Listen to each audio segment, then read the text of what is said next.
At a Danish hotel, rumors of war, love affairs, and family squabbles run rampant among the guests. Checking in under drama, anyone? Catch the season premiere of Seaside Hotel tonight at 10 on GBH 44. From Boston to the Berkshires, Cape Ann to Cape Cod, Massachusetts is the state we all call home. I'm Jeremy Siegel. Join me this weekend for Connecting the Commonwealth, a 1-hour special program rounding up the state's biggest stories. We'll look ahead to holiday travel, take a shark spotting trip on the Cape, and look inside the world of indie toy makers in Western Mass. Connecting the Commonwealth, Saturday afternoon at 3 on GBH 89.7. You're listening to 89.7 WGBH HD1 Boston. Online at gbhnews.org. GBH News. What matters to you? I'm Jim Browdy, ahead on the 11 o'clock hour of BPR. Former moderator of NBC's Meet the Press, political commentator Chuck Todd debriefs us on Attorney General Pam Bondi's press conference yesterday. She repeatedly said she'd follow the law, but doesn't come close to confirming she'll release all of the Epstein file documents, despite a new law requiring her to do exactly that. We'll also discuss what a new poll showing Democrats crushing Republicans in next year's congressional elections, what that really means. I'm Marjorie Egan. Then we'll turn it over to you and get your thoughts on the supposed Epstein document dump coming. When? Never? Ever? Does anyone think we'll get any more useful information out of these documents? And do we even need more documents to bring powerful people who cozied up to Epstein to heal? Weigh in on it all next, 11 o'clock hour at BPR, GBH, and NEPM.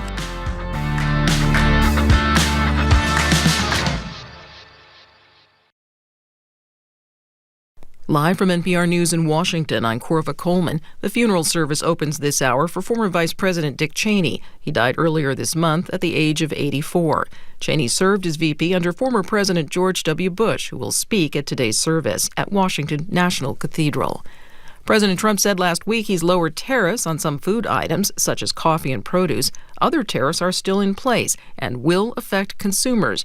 NPR's Danielle Kurtzleben explains that Trump's steel and aluminum tariffs are a good example. The rate on those tariffs has changed this year, but even beyond that, the steel and aluminum products that tariff covers also have changed. For example, in August, the administration added more than 400 categories to the list of what is affected by those steel and aluminum tariffs, everything from kitchen knives to fire extinguishers. And the administration argued that was meant to stop firms from circumventing the tariffs. But even if that's true, that example still shows that even when a tariff rate is set, the tariff itself can still drastically change. NPR's Danielle Kurtzleben reporting. A federal judge in Maryland will hear arguments today on the Trump administration's effort to deport Kilmar Abrego Garcia to Liberia. It's the latest turn in a legal battle between Abrego Garcia and the government, as NPR's Kristen Wright reports. The Trump administration is asking the judge to lift her injunction so that it can deport Abrego Garcia to Liberia. The West African country agreed to receive him on a strictly humanitarian and temporary basis. But Abrego Garcia's lawyers argue he fears persecution or torture and that he should instead be sent to Costa Rica, which has also agreed to accept him. Abrego Garcia's very public legal fight has raised questions about due process. The administration wrongfully deported him from Maryland to El Salvador in March, violating a judge's order. He's filed a civil suit. Meanwhile, Abrego Garcia is scheduled to be tried in Tennessee on human smuggling charges next year. Kristen Wright, NPR News, Washington. The group Human Rights Watch has released a new report. It says that the Israeli military's emptying of refugee camps in the occupied West Bank amounts to crimes against humanity. NPR's Kat Lonsdorf has more. In January, Israeli forces moved into several densely populated areas in the northern West Bank, forcibly displacing more than 30,000 Palestinians, according to the UN. Those people have not been allowed to return to their homes since, which in many cases have been demolished by the Israeli military. Israel says the operation is necessary for its security. The Geneva Conventions prohibit the displacement of civilians in occupied territory except temporarily, and entitle displaced people to protection and accommodation. Human Rights Watch found that Israel has not complied, saying that the forced displacement amounts to war crimes and crimes against humanity. This is the longest and largest displacement in the West Bank in decades. Kat Lonsdorf, NPR News, Jerusalem. You're listening to NPR News from Washington. And from the GBH Radio Newsroom in Boston, I'm Judy Ewell. A member of the state's congressional delegation is calling for full disclosure as the Justice Department prepares to release files related to Jeffrey Epstein. House Oversight Committee member Stephen Lynch says they want to know what information could be redacted in files regarding the convicted sex offender and what legal argument the FBI or other agencies might use to keep the information secret. If it has a person's name or a place or a date or an account of what happened, we want to know, is there a verifiable and legal reason underpinning that decision to redact? Meantime, some students and faculty members at Harvard are calling for former President Larry Summers to resign following his decision to step away from teaching and from his position at the Kennedy School as the university investigates his relationship with Epstein. Those faculty members say Summers should not be teaching economics to undergraduates. Transgender people and their supporters are marking the Trans Day of Remembrance. Local activists are calling for more support and resources for trans people. Vigils and events are planned across the state. They'll honor those killed and to promote safety and inclusion for trans people. Town officials in Yarmouth released the name of a man who was killed in a trench collapse at a work site this week. 51-year-old Miguel Reese of Fall River died of his injuries. A second worker was rescued, and that incident remains under investigation. Sun and clouds. A chill in the air this afternoon. Highs only in the 30s. Clouds tonight, lows in the 20s. A sunny Friday, highs to 50, and a chance of rain Friday night. Right now it's 39 in Boston. If it has a person's name or a place. Support for NPR comes from NPR stations. Other contributors include MS Now, home to The Rachel Maddow Show, Morning Joe, The Briefing with Jen Psaki, and more. MS Now is a source for news, opinion, and the world. Learn more at ms.now. This is NPR.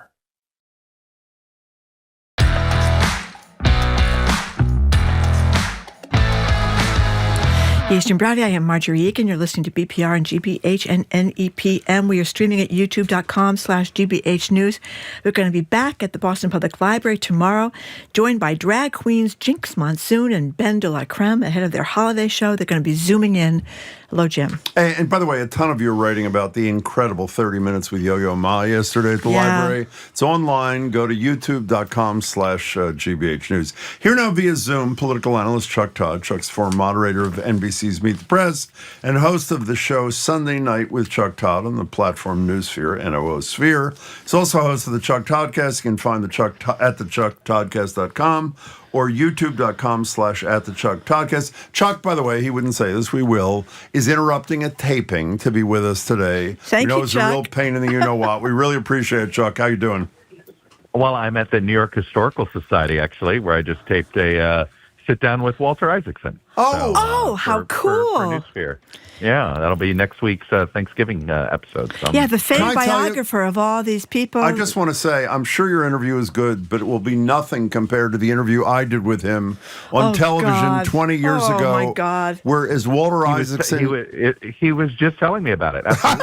No, wait a second. Walter Isaacson is sitting between me and my co-host in the middle of the interview on live television. She turns to me and says, Jim, are you going to let me ask one question in this interview? We didn't speak to each other for 6 months. I don't think you can match that, Chuck. Very little has changed, Chuck Todd, in 20 years. Wow. Okay. Here we are. Okay, sorry. Okay, we're not going to get into those little battles here in the studio. But so I want to start with a little sound. We don't usually do this with you, Chuck, but it was so wild. Here is the United States Attorney General Pam Bondi yesterday. She's talking about the Epstein files, what she said about the Department of Justice releasing the files and following the law. Here it is. We will continue to follow the law with maximum transparency. She said it about 20 times. About 20 times. I think, in that every question was, we will follow the law and maximum transparency. What do you think?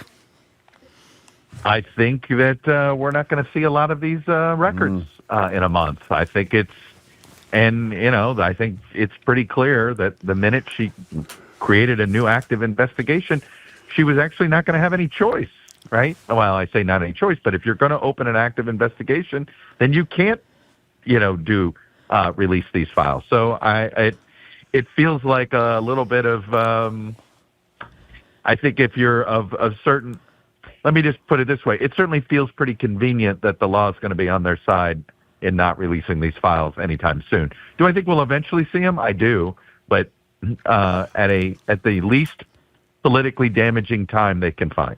But isn't this going to be politically damaging right now, that that it's clear that they're weaseling out of this? Trump is? I think it is. I do. Look, I think we're at the beginning of something here. I do think in trying to figure out when a lame duck period for a president begins is like trying to figure out when a recession begins. We can always tell you after it happens. Yeah. Right? And we'll be able to go. And I do think we will, when we try to figure out a year from now, hey, when did this lame duck presidency begin? We will go back and basically say it was essentially the Epstein files and the 2025 elections where was the line of demarcation, right? That's when it sort of all started to. And I think that's the problem that the president is facing right now, is that his coalition, I think for the first time, even more so than even the brief fractures we saw after January 6th, we are starting to see sort of almost systemic fracturing. And it's the type of fracturing that's very normal. If you look back on our history, we're in the 10th year of the Trump era. No political sort of movement in this country has ever really lasted longer than about 10 to 12 years. And we're at the tail end of it. And in some ways, this is a very natural thing. And you're starting to see people worry about, well, what's life going to be like after Trump? And I think there's, maybe that's what a Marjorie Taylor Greene is focused on. I think that's what we're seeing here. And I think Epstein is just the beginning, and it's sort of fracture one. But the healthcare subsidies will be a fracture. The tariff ruling, I think, when it comes down from the Supreme Court, will expose another fracture. And I just think this is the beginning of something that I think isn't going to be, I don't think they're going to put Humpty Dumpty back together again. Staying on this just for a second, Chuck Todd, is when Trump did a 180 at the last minute when it was clear he was going to lose the vote, I say to myself, I really hope even the hardest core MAGA people understand that this is not because he wants the documents released, but because he didn't want to suffer a crushing loss. Am I right that even the MAGA types, forget Marjorie Taylor Greene, but the rank and file MAGA types knew what was going on, or is that naive on my part? I think they know what's going on. I don't think it's naive. I think this is, but I also think Trump's the joke around Washington is the least MAGA person in any room you walk into is a room with Donald. It's always Donald Trump, right? Whatever room you go into, he's going to be the least MAGA because he's the most transactional, right? He is always, the Tea Party movement was MAGA before MAGA. He just got in front of it and rebranded it, right? Like this is, frankly, it's what Trump has done for decades. He takes somebody else's work or somebody else's idea and slaps a coat of paint on it and puts his name on it and says, hey, it's mine and I created it. That's kind of, MAGA is the Tea Party movement just rebranded. And guess what? There'll be the Tea Party movement was the isolationist movement just rebranded, right? Like it is, and he just jumped in front of it. It's going to sort of fracture itself out. By the way, just like the Obama coalition fractured, just like the Reagan coalition fractured, just like the Clinton, like it is. And I think if you look, and I've been really sort of focused on this a lot lately, over the last, in the modern television era, we've had a series of cult of personalities that have created these political coalitions that have been impossible to sustain after the person who created the coalition fades away. And I think we're going to see the same thing with Trump. So there's a brand new poll out a day ago or 2 days ago or whatever it was, PBS Marist, I think, that shows the generic Democrat congressional candidate beats the generic Republican congressional candidate by 14 points. I think it's the largest margin since, or even larger than the midterms when the Democrats picked up 40 seats whatever number of years ago it was. So is this a function of the Epstein thing? Is it a function of you apparently were right about the fact that the Democrats should go home and declare victory on the healthcare thing? I actually thought it was going to damage them. I was wrong. Why the sizable pro-democratic gap there, Chuck Todd? So I don't think it's 14 for what it's worth, but their trend line, I always tell people, follow each pollster's own trend line, and you'll see. The fact of the matter is, all of the national polling that I've gotten my hands on over the last month, including an NBC poll I wrote about a couple weeks ago, has all shown this movement. It is all moving dramatically in the Democratic Party's direction. And I think right now, the way things look, I mean, Democrats are in line to have the biggest midterm year they've had since 2006. They're already politically look stronger, or at least the anti-Trump coalition looks stronger today than it did in this time 2017, right? And 2018, which was a good midterm year for Democrats. Look, I think it's the economy more than anything else, right? It's just, I think Trump isn't helping himself in that it looks like he's not focused on the economy. He's trying to pretend affordability, it's a con job, right? It's not true. And pay no attention to him all of a sudden whacking all the tariffs on the cost of food, right? Like, they're aware they've got to try to do something here. But I think it's driven by the economy, and then it's amplified by Trump essentially looking like he's not focused on it, right? He's more interested in getting the Nobel Peace Prize. He's more interested in starting a war in Venezuela. He's more interested in remodeling the White House. What is he doing for your electric bill? And by the way, let me single that out. I think in 2026, the electric bill is going to be what the price of eggs were in 2024.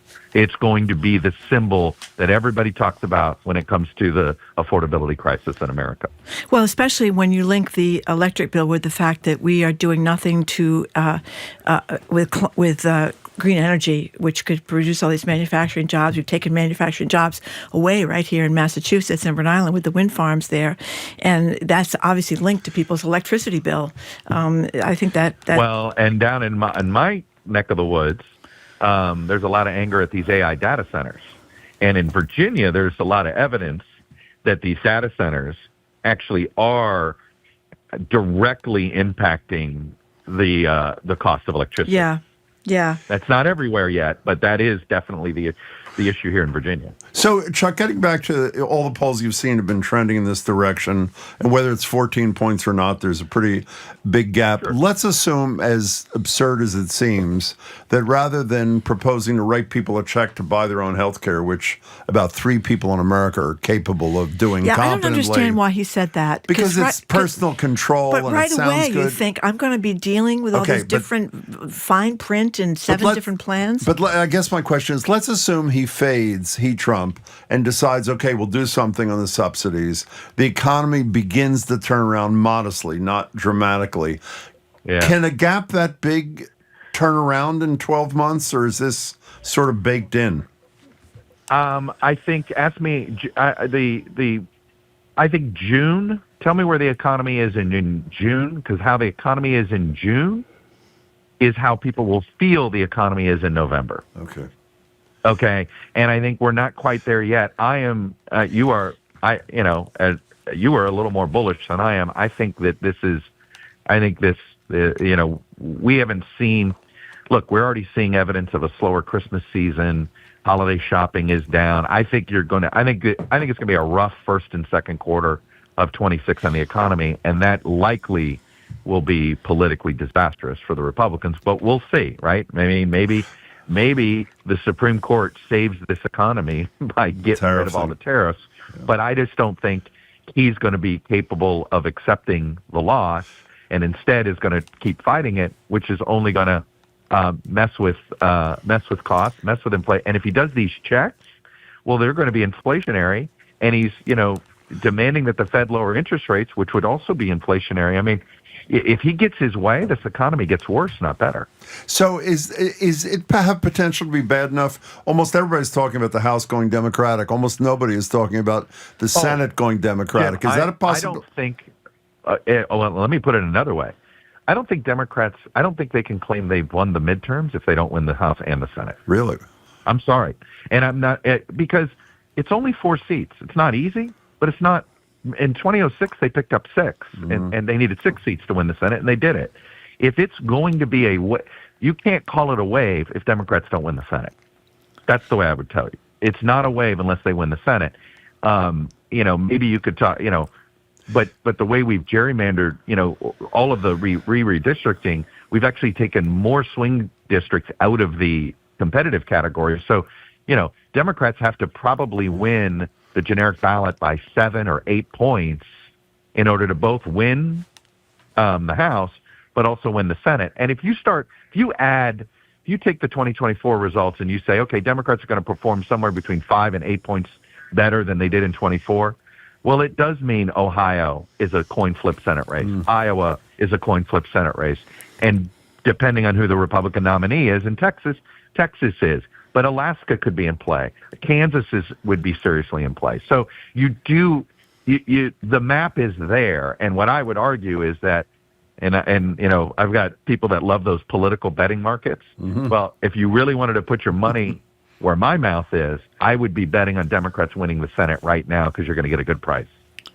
Oh, let me ask you one more thing about something else besides the economy. I remember reading, and you know obviously much better about this than I do, but I remember reading so much about the Latino vote in the last election, and it was, you know, so much about the economy. And since then, I've read that when you are, maybe you came here 20 years ago or 40 years ago, you're from Latin America, you're from Mexico, wherever you're from, and you're watching people that look like you getting dragged out of their cars and have windows broken and all this kind of stuff.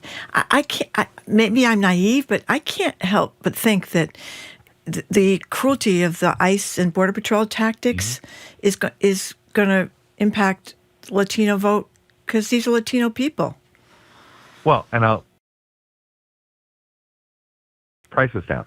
Right. I mean, at the end, it's like you're not only harassing people that look like me, or you may have sent U.S. citizens into detention that shouldn't be, that literally violated their constitutional rights, right?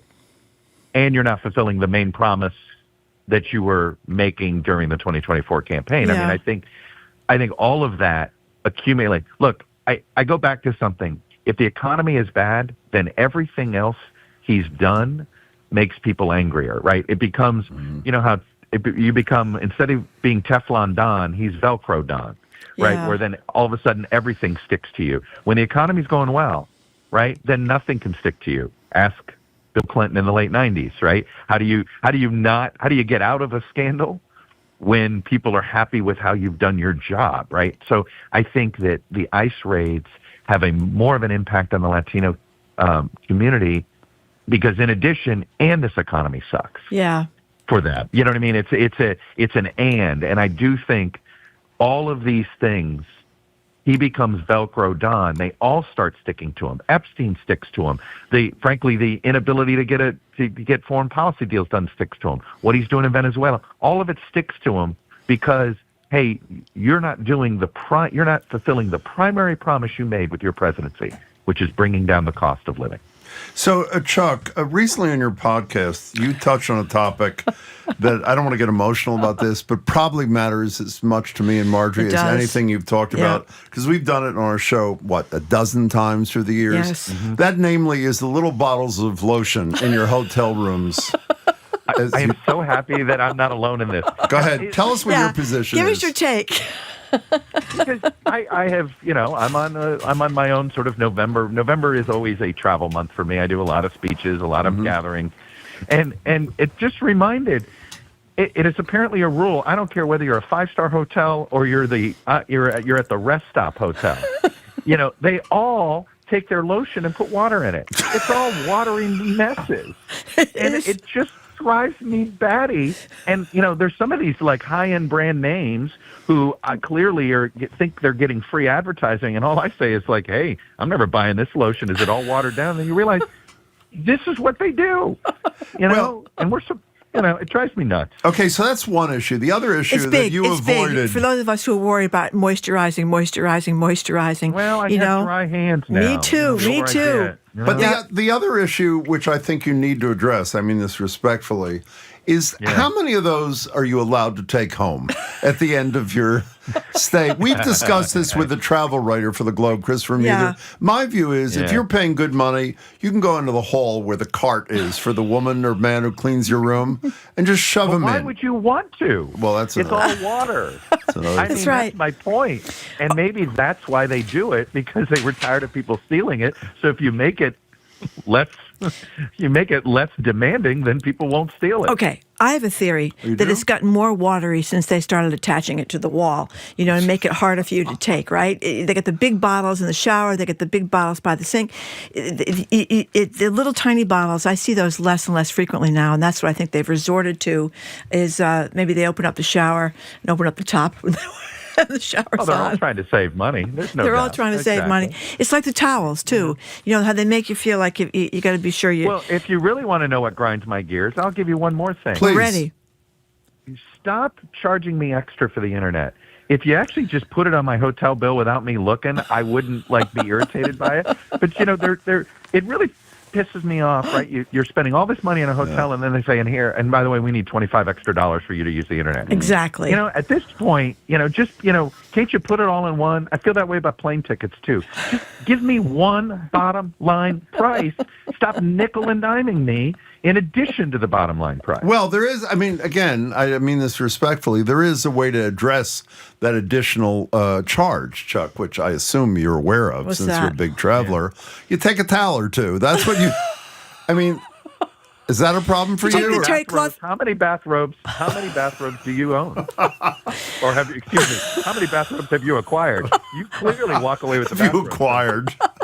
He's got the little bottles. He's got the bathrobes. He's got the towels. In addition, it's really a bad situation. On a serious note, and I shouldn't have raised this with only 1 minute left, but I'm going to raise it to say we'll talk to you about it next week. We talked to you 6 months ago about you during Obama leading a charge to urge the news people to boycott whatever it was, the White House scrum, if Fox News was taken out. Let me just say this to get it out of my system because I'm obsessed. The fact that reporters do not stand by people called Little Piggy or are told you're a horrible reporter and a horrible person and don't walk out of the damn room is literally going to put me in my grave. So go ahead, 30 seconds. I will just quickly say, every reporter is torn now at this point, right? We've done 10 years of Trump doing this. We've protested, we've walked out. None of it seems to matter. And there's still a lot of reporters, and I count myself among one of them, that don't want to make themselves the story, right? And so that does become, and there's this line, I understand where you're coming from. I get it. I actually think that I view my job now, when I'm not in that scrum anymore, is to be outraged on their behalf. But I understand why they don't feel like they can in the moment, because why become the story yourself, right? Which is what we're all tired of. Because, I don't know about you, I read about a certain Vanity Fair. Yeah. Oh my God. Don't become the story. And, she is exhibit A of what every journalism school should teach is the wrong way to do reporting. Next week, let's start with this topic. Let's start with that story. This is the Olivia Nuzzo book. It's coming out December. How do you say it? Nuzzi, excuse me. A Nuzzi book's coming out December 2nd. It's going to be a steamer, I think. Hey, Chuck, be well. Thanks for squeezing us in. We know it was a tough day. Yeah, really thank you very it. much. Thanks and happy Thanksgiving. I'm glad your kids are home. Thank you. I'm excited. Yeah. See ya. We've been speaking with political analyst Chuck Todd, who's a recent empty nester, got the kids coming home for Thanksgiving. He's the host of the Chuck Toddcast. You can find it at thechucktoddcast.com or youtube.com at the Chuck Toddcast. He's also the host of Sunday Night with Chuck Todd on the Newsphere platform. Coming up after this quick break, we're going to open the lines to talk to you more about these Epstein files. Does anybody actually think we're going to find anything more about the Epstein files after Pam Bondi kept saying what she said yesterday, which was follow the law? You're Marjorie Egan. He's Jim Browdy. Listen to BPR GBH and NAPM streaming at youtube.com/GBH News. I'm Jared Bowen. Today on The Culture Show, Evan Dando. The Lemonheads frontman is back with a new memoir, Rumors of My Demise, and Love Chant, the band's first album of original songs in nearly 20 years. Ahead of their Wilbur Theater show, he joins us to talk about the 90s, the music, and this burst of new work. That and more on The Culture Show today at 2 on 89.7 GBH. Our programs are made possible thanks to you. And Cambridge School of Culinary Arts in Porter Square, offering teen and adult recreational cooking and baking workshops, series, and cooking couples classes for culinary enthusiasts. CambridgeCulinary.com. And the Daughters of the American Revolution.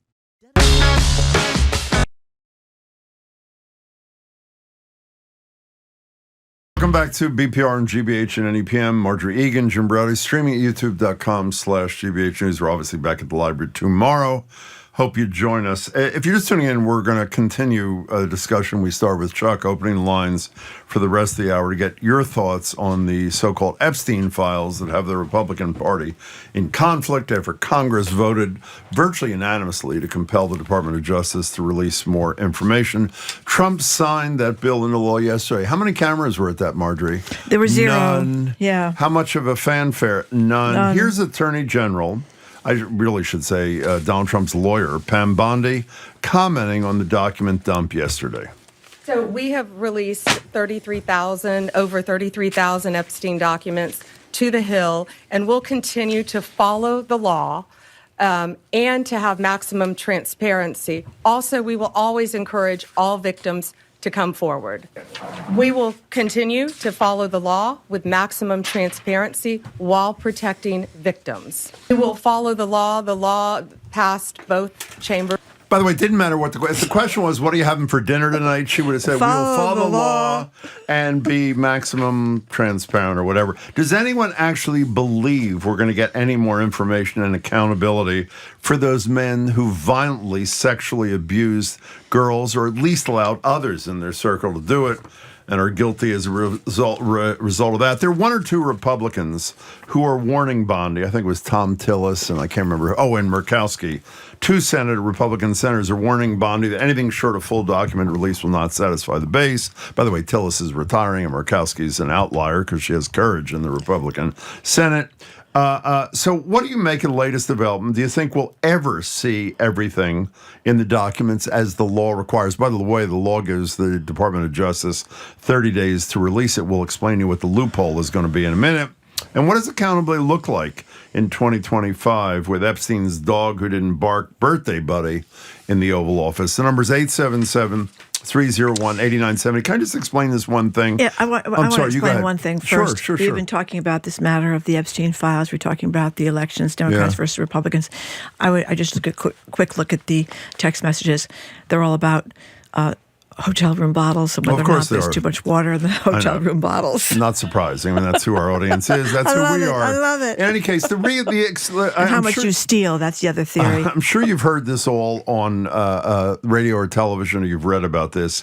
Here's what's going to happen. Here's how they're going to attempt to not release the documents. This maximum transparency, follow the law. Follow the law means there are two exceptions to the release. One is there's a requirement that victims, I think they call them victims, I don't think they use the term survivors, should not be identified, nor should there be any sexually explicit images, which apparently are in the documents. That's not the critical one, because obviously nobody's going to do that. Even Donald Trump is not going to do that. Here's the key. You can withhold documentation if it would jeopardize an active federal investigation. Now, you would say, what active federal investigation there is? Well, Donald Trump, as you remember, on Truth Social a bunch of days ago said, I expect, or whatever, I'll read you the exact words in a few minutes. I have them right here in front of me, saying, I will be asking AG Pam Bondi and the Department of Justice, which apparently works for him, together with our great patriots of the FBI, to investigate Epstein's involvement in relationship with Clinton, Larry Summers, Reid Hoffman, J.P. Morgan, etc., all these Democrats. Now, hours later, on the same day, Bondi, the little lapdog attorney general, says we've opened an investigation. Now, why did they open an investigation? So that they can say we cannot disclose some of these documents because it would jeopardize an active federal investigation. So our question for you is, will we ever see the documents? And the corollary question is, since the American people have the attention span, in my opinion, of a gnat, are we just going to forget about this in 6 months or 4 months after we've been stonewalled by Bondi, Trump, Patel et al? 877-301-8970. You think we'll ever see them? I don't think we're ever going to Well, I don't think we're going to see the documents anytime soon. I think he is going to stonewall, but I don't think this is going to go away because I think this is something that people can wrap their heads around. It's like Monica Lewinsky back with Bill Clinton. That became a massive scandal.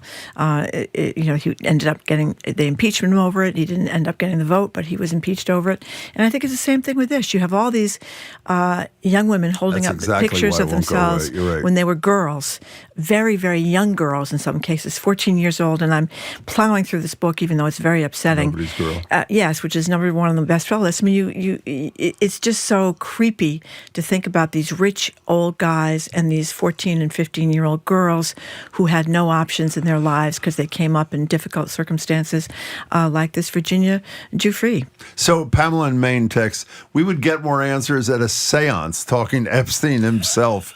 That is totally true. But I think the point you make is, I think the bad news is we will not ever hear the full story, at least while Trump is still in the White House. The good news is going to do great damage to those who stand by Trump and Trump himself because those women are relentless and courageous. Well, you say to yourself, there's a reason why he doesn't want this out. Obviously. And he's not been accused of actually doing anything, but you suspect there's just this seedy atmosphere where he was around. I mean, Epstein, and we know he's a big liar. He was a big liar when he was still alive to lie, but talked about Trump being around with, 14, 15-year-old girls in bikinis swimming in the pool. Trump's so distracted by it, he's walking into the wall, getting a big bruise on his nose, that he was in this atmosphere of sleaze. And it's not a pretty picture. What was Epstein's line? He knew about the girls. He knew about the girls. Yeah. And he even said practically himself, and that Trump denied it was true, the birthday card thing where he made the joke about. It was obviously true. It was obviously true when he drew the picture of the woman and his signature was over where. Do you remember what his original thing was? I don't do drawings. They showed that he had sold his drawings for thousands of dollars that looked exactly like the drawings in the birthday book. We know he's a big-time liar, but when he made that remark about how Epstein likes beautiful women like I do, and some of them are very young. On the young side. So, what was that? I mean, that's I think his problem. And there may be a lot more stuff about it. Could be. Some people think it has to do with a lot of his donors that are going to be involved in this. And he's protecting them. Yeah. Well, I've heard that. I've never seen him try to protect anybody. Well, I don't buy that himself. either. I think this is about his floating in this creepy water. Before we take a break, 3 anonymous texters. We'll see all the documents when we see his tax returns. We'll see the documents when we see Trump's healthcare plan. We'll see all the documents when the war in Ukraine ends. Not funny, but all true. Yeah, and a couple of people are making fun of Fa La La, saying it's a new Fa La La Christmas carol from Pam Bondi. Fa La La La La La La La La for Christmas. Okay, we're going to take a quick break. We're talking about whether we will ever see these documents, what it means for Donald Trump, what it means for the Republicans. More of your caller text next. You're listening to BPR and GBH and NEPM. The number is 877-301-8970. We are streaming at youtube.com/GBH News.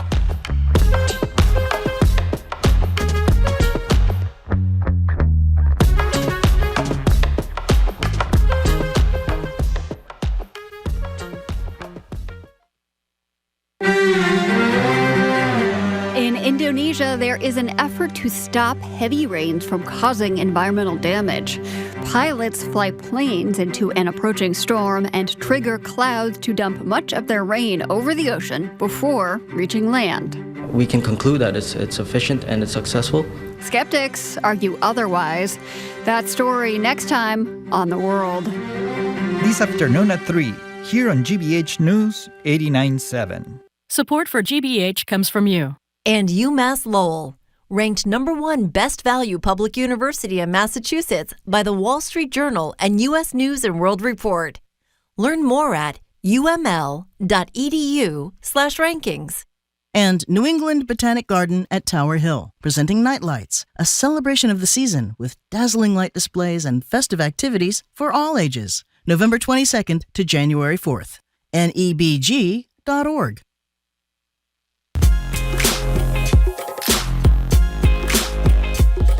Welcome back to BPR on GBH and NEPM. Marjorie Egan, Jim Browdy, streaming youtube.com/GBH News. Tomorrow, among other things, we'll be joined by RuPaul's Drag Race alum, Jinkx Monsoon and BenDeLaCreme. If you're just tuning in, we're parsing through. Oh, by the way, let me just say, in response to Marjorie mentioning before how everybody was texting about the lotions in hotel rooms, tomorrow's discussion with you at 1:30 to cap off the week will be on that very topic. That's right. So stick around. Do you have any profound thoughts about the lotions in hotel rooms? Please text them now to 877-301-8970. Well, I was trying to be a little sarcastic. Okay, fine. And we'll save them and discuss this tomorrow. So if you're just tuning in, we're parsing through Pam Bondi, the Attorney General's statements yesterday about the Epstein files.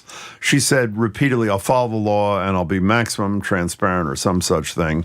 Law includes some carve-outs and exceptions to the 30-day deadline to produce the documents, carve-outs that at least Marjorie and I believe they will use. What's your take? 877-301-8970. Was it Marjorie Taylor Greene that held up the picture of a naked Hunter Biden? Yes. Yeah. I think I believe it was. Yes.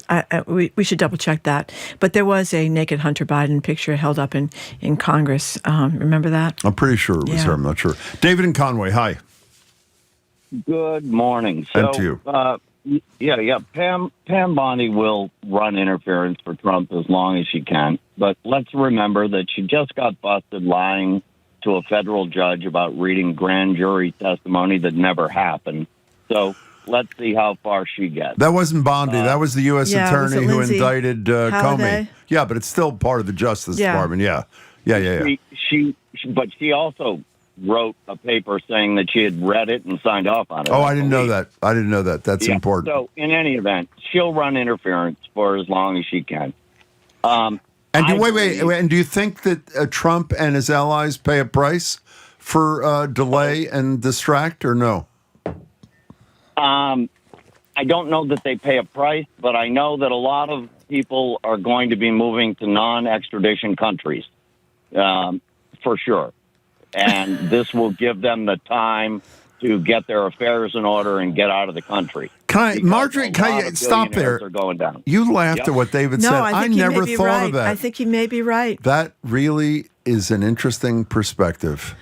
Those who know they're going to be identified take this time, accumulate their wealth, do whatever they got to do, and go to non-extradition countries, as David said. Supposedly there were many, many men, and we only know about a handful of them, and we're not even sure what those handful... Who do we know about besides Prince Andrew? Well, the people that kept being named, like the Reid Hoffman guy. We don't know what he was accused of doing. But Peter Thiel. Yep. That's right. I mean, there are people from the bank, the banks that protected Epstein and gave him all this money, even though some of the bank board members were saying we shouldn't be giving this guy money anymore, loans, etc. Hey, David, to continue I don't mean this in a disparaging way, your conspiratorial thoughts about those who might be named. One of our coworkers just put on our screen, guess which one of those non-extradition countries is? Saudi Arabia. Oh, my God. Which may explain part of that. The plot thickens. Of course. You have a final thought, David? They're already lining up property. Yeah. David, that was great. So, go ahead. I'm sorry. Quickly. The other part of this is that thousands of FBI agents have seen this material. Thousands of other people, Comey's daughter, has seen this material. And as much as Pam Bondi tries to stall it, we're going to see leaks on this material, and we will see them sooner than the Trump administration wants us to see them. Well, I hope you're right, David. That was an excellent, well-thought-out call. Thank you very much for your time. 877-301-8970. Do you find it, David's first thought, to be preposterous? I don't at all. No, I mean, but I'm trying to think of the places that we don't have an extradition treaty with. I don't know. Can you guys let us know other than Saudi Arabia? I don't think. Would you want to go to live in Saudi Arabia? I don't think so. Especially being female, I don't think so. But I guess if it were that or jail. Well, I think there are a number of other countries. We'll find out what they are in a minute. You know what else is bizarre, too? That everybody knows that... Zoe makes a great point. They're mostly not women, obviously, who are victimizing and abusing these girls. That's a very good point. So it's only Ghislaine Maxwell that we know that was doing any abusing. But you know what is bizarre, too? That she's still in this lower security prison, that she's still supposedly getting special meals, has some therapy dog, has the warden of the prison helping her with her commutation writing. Shocking, isn't it, really? For the Trump people, how do they get around that? I don't know. Well, you and I have discussed, I think, off air. I'm not sure if we have on. Could he get away with pardoning her? I can't imagine it, but he's got away with virtually everything else. Yeah. Of course, Chuck Todd says lame duck season has already begun. Some of the other places are Cambodia, Vietnam, Laos, Nepal, Iran, Syria, Lebanon. Well, some of them are. Vietnam's great, don't you think? Vietnam is great. I know a lot of people that went there on honeymoons. One of our dear friends went there on her honeymoon. She had a blast. Okay, let's go to Bill in Western Mass. We're talking about the Epstein documents, and after Pam Bondi's performance yesterday, will we ever see them? Hi, Bill. Yeah, hi. I just wanted to point out an aspect of this whole thing that I think is being overlooked. It's in the November 14th Nation. Oh, also first time, long time. Thank you. Really appreciate it. About Epstein's dealings as a fixer for the retired Prime Minister of Israel, Barak. Yes. Security systems from all over Africa and Mongolia, where you would be able to have an autocratic regime, and I suppose the Israelis would have built a backdoor into it. So, having said that, and that this is a guy that's the Nation portrayed him as beyond an intelligence agent, somehow a player. I'm afraid. Well, I'm not afraid. I'm thinking that this will probably get largely covered up by playing on the salacious part of it, and all of this story is going to be made to go away because there are so many powerful people on the planet that are involved in this. What do you mean about Bill? Before you go ahead, what do you mean you're worried it'll go away because of the salacious part of it? What do you mean by that? Well, it's going to be all the focus on him being an abuser of children, and not who he's playing with. I see. And what the actual great. I know that I've heard it said that you don't believe in the Kennedy assassination conspiracy stuff, so you probably maybe blow this off, but Robert Maxwell, the publisher, who died mysteriously falling off his yacht, was a Zionist who is well known as a friend of the Mossad. By the way, the father of Ghislaine, for those who don't know, that's where she got all the money. Yeah, and also William Barr's father, who's a Zionist and a public intellectual, changed his name to an Irish name for some reason and converted to Roman Catholicism. And we got it. Known as we got it. We got your concerns, and we thank you for your first call, Bill. We appreciate it. 877-301-8970 is the number. Tell me again why. Oh, you're convinced that this won't go away because the women are so relentless. Well, they're sex crimes, but they're sex crimes. Sex crimes tend to get people's attention. That's what I think. Or obviously Monica Lewinsky was, you could say it was a sex crime of power and balance, but it certainly was different because she was over 21. But I think that's it. And also, you've seen Virginia Giuffre's brother on television. And his sister-in-law. They're both great. And like I said before, this book is number one on the bestseller list from what I've read of it so far. This woman had a horrible life from the time she was a child, and I think for the person who's not a pedophile, this is really gross, horrible stuff. That's what I think. One of the things that not only the brother and the sister-in-law of Giuffre, but so many of the women who were survivors, when they're asked, when sound is played for them of Donald Trump describing this as a hoax, it's just the cruelty and what he is willing to say is just incredible. But, when it gets back to when I asked Chuck the question a few minutes ago, is the average MAGA person buying the notion that he really did a flip? And Chuck said, I don't think they are, which is good. Another reason they're not is that woman who stood up the other day, who is a survivor, and said, I voted for Donald Trump. Yeah, and what you've done is voted. a national disgrace. That was so great that she decided to speak and disclose that. And then several of them said the reason they voted for him was because he was saying to release the files. Yeah, so I think that's a problem as well. Jane in Millis. Hi, Jane. Hello, Jane. Hello there. Hi. Long-time listener. And Jim, I met you the other day at the MASC conference. I was the mother of the young woman who was in Skate Hags. Oh, yeah. So, Jane, it's great. It was great to meet you, and I'm really thrilled you called. That was a great conference. Oh, yeah. Mass Association of School Committees in Hyannis and a bunch of superintendents. It was terrific. Go ahead. It's great. Everybody loved you, and thank I you. have you guys on speed dial. So. Thanks. Oh, thank you. What's up, Jane? I just have to say, I don't think we'll know anything or everything close to anything until he's 6 feet under, and then there'll be years that we will discover more and more. And it's very sad to me. I'm finishing up the book by Virginia, Nobody's Girl, right now, and I think everybody should be a must read. But thank you for What'd you think? What'd you think? Conversation. What'd you think of her story? I mean, it was not a chance from the time she was a little girl. Yeah, heartbreaking. It started with her father and his friends. Yeah, which totally devastated me. But honestly, the victimization and the arrogance of these people that use these young women and girls just blows my mind. And I hope let the chips fall where they may. I hope it's nobody I like, but everybody that did this should be held accountable Amen. and in prison. And that's what I'm all about. Beautifully said, Jane. Again, it was great to meet you. Thanks for the call. We really appreciate it. You know, I just want to say one more thing along these lines. I mean, when I was first a reporter, like in the 80s, men would get convicted of rape. Very, very seldom would they even get convicted. But the sentences were like peanuts, you know, and back in those days, you could ask what the woman was wearing, if she was wearing a short skirt, and that got changed, but it took a while to get changed.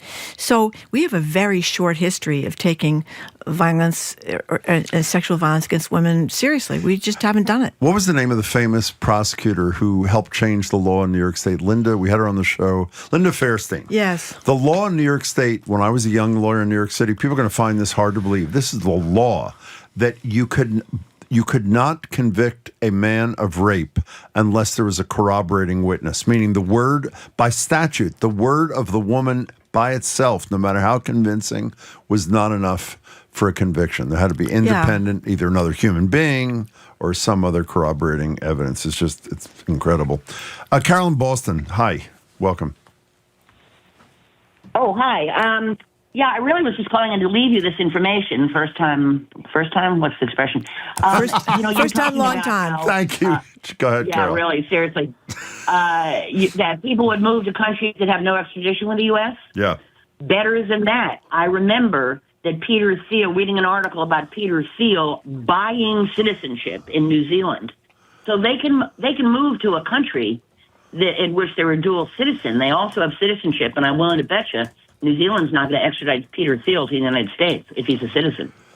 Well, that's a good one. That's another disturbing thing. Thank you, Carol, for sharing that with us. Peter Thiel. Yeah. It's going to be many people he are was texting. granted, let me just say, I'm sorry, he was granted citizenship under, quote, exceptional circumstances in 2011, investing in the country's tech startups and making significant philanthropic donations. So he bought citizenship, as was suggested a second ago, you know? Many people are suggesting that Bondi is busy scrubbing all the links to Trump, and that's what they'll do. They'll release redacted documents. But again, I just think he's delayed too long on this. If he can't, he's the guy who's very, very good at reading the moment. Read this moment wrong, I think. And even if they release documents with all the stuff scrubbed, people are going to say, "Well, where's this, or who's that, or what's that incident about?" Well, how do you factor in what Chuck said? Ultimately, it's the economy. So the economy improves. Do people forget? I think Epstein. No, well, I don't. I think they're women now. By the way, for those who were offended correctly the other day that we called them women. I think it's a women. combination of things. I think it's a combination of things. I think it's a combination of look, we can't, we're going to take away, claiming that we're going to get rid of waste, fraud, and abuse in SNAP. We're going to get rid of waste, fraud, and abuse in Medicaid. Mm-hmm. These are poor people, right? Mm-hmm. So you're going to juxtapose that to the Marie Antoinette lead cake parties we have night after night in the West Wing. And then you're going to see these other, the immigration raids, which I think are very disturbing to lots of people, unless they're watchers of Fox News. Maybe they don't see them if they watch Fox News, but other people are not watching. Even on your local news, you might see it. So I think it's a combination of things. I could be wrong. I mean, I'm stunned we ever elected this guy. Well, but speaking of wrong, not you, but me, I was convinced that democracy was a huge issue in 2024. And if you look at the exit polls, nobody cared about because that. We didn't say what that meant. Well, that's true. You say that. You didn't translate say, it. This that's means true. people are going to haul you out of your car when you're an American citizen, break the windows of your car, right. and then later on say, whoops, and tough, you fix your car, you fix your apartment, or all these things that he's done. It was an abstract principle. That's a good it was point. It didn't. What did it mean? Do we have time? Yeah, we do. Tons. Tom from Carlisle. Hi, Tom. Welcome. Hey, how you guys doing? Good. Fine, thank you.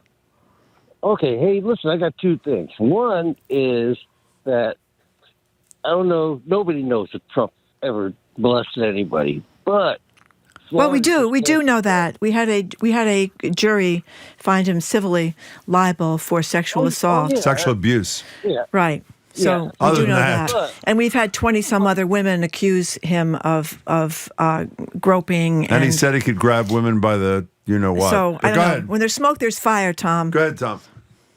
Okay, well, my point was that Florida just passed a law.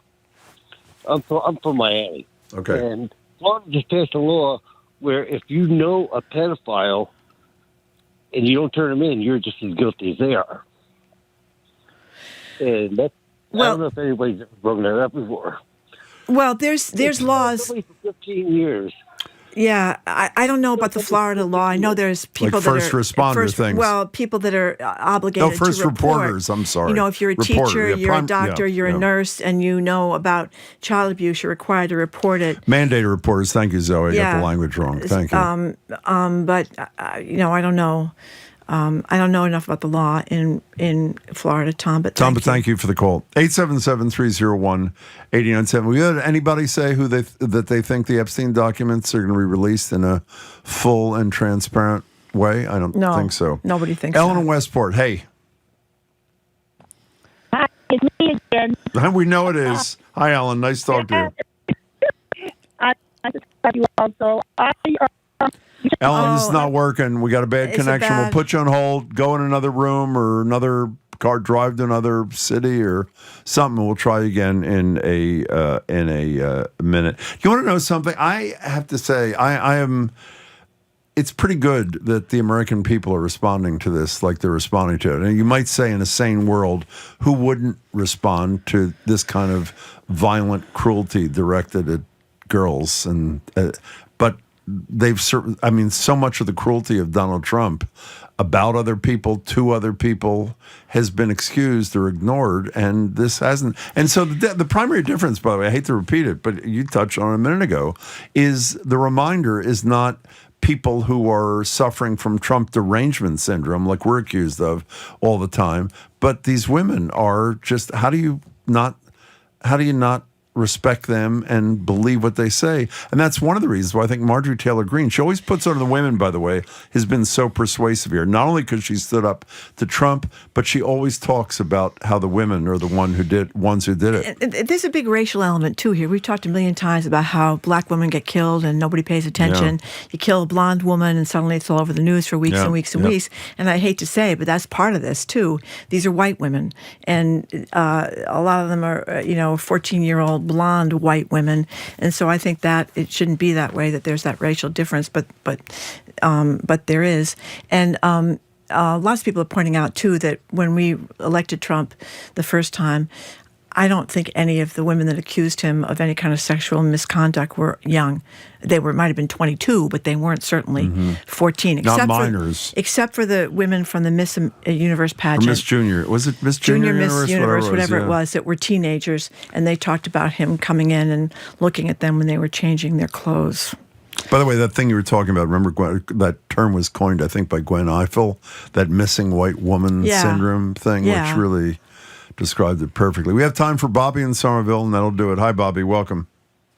Yes, hi. I'm only calling to say that I was a little disappointed that you cut off the fellow who was talking about how he felt the salacious stuff would obscure Epstein's role in the intelligence world. Ghislaine Maxwell's father, Robert Maxwell, and Bill Barr, lovely Bill Barr, his dad, had a connection to Epstein as well. It's a little much to be coincidental. Yeah, actually, a caller yesterday mentioned Barr's father. Yeah, and the Dalton School connection and that sort of thing. Yeah, I did. My apologies. I didn't think we cut him off. I thought he'd made his point, but we're glad you reiterate. Yeah, well, no, not cut off, I suppose. I just wanted to hear more. That's good. all. That's very kind of you. An interesting story. We Thank you. respect your opinion. Thank you for voicing the it. Dalton School is where Okay. Jeffrey Epstein taught the school. But as far as I know, there may have been rumors about him liking girls and that. But I don't think there was certainly any kind of adjudication. The first one was, 2008? And by the way, the second one, the one that got him in big trouble, was the result of some great investigative reporting by a reporter from the Miami Herald. Julie Brown, is that her name? I think so. She's on CNN a lot. She is unbelievable. She really, if there's one human being other than the survivors themselves who deserve credit for all this, it's her incredible work. I always like to point that out because people hate the media so much. No, it's true. And who do you think finds this stuff out? You are right. It is very good reporters for newspapers and sometimes for TV as well. Okay, we're out of time. Thank you very much for calling, and we're stopping up in NEPM. We're only on an hour up there, but we really appreciate you tuning in to us. The Fabulous 413 starts at 3 o'clock on NEPM. We're going to keep going here in Boston. Coming up after the new news on 89.7, it's the Queer Eyes Jonathan Van Ness joining us on Zoom. I'm Marjorie Egan. He's Jim Browdy. You're listening to BPR and GBH and NEPM, streaming at youtube.com/GBH News.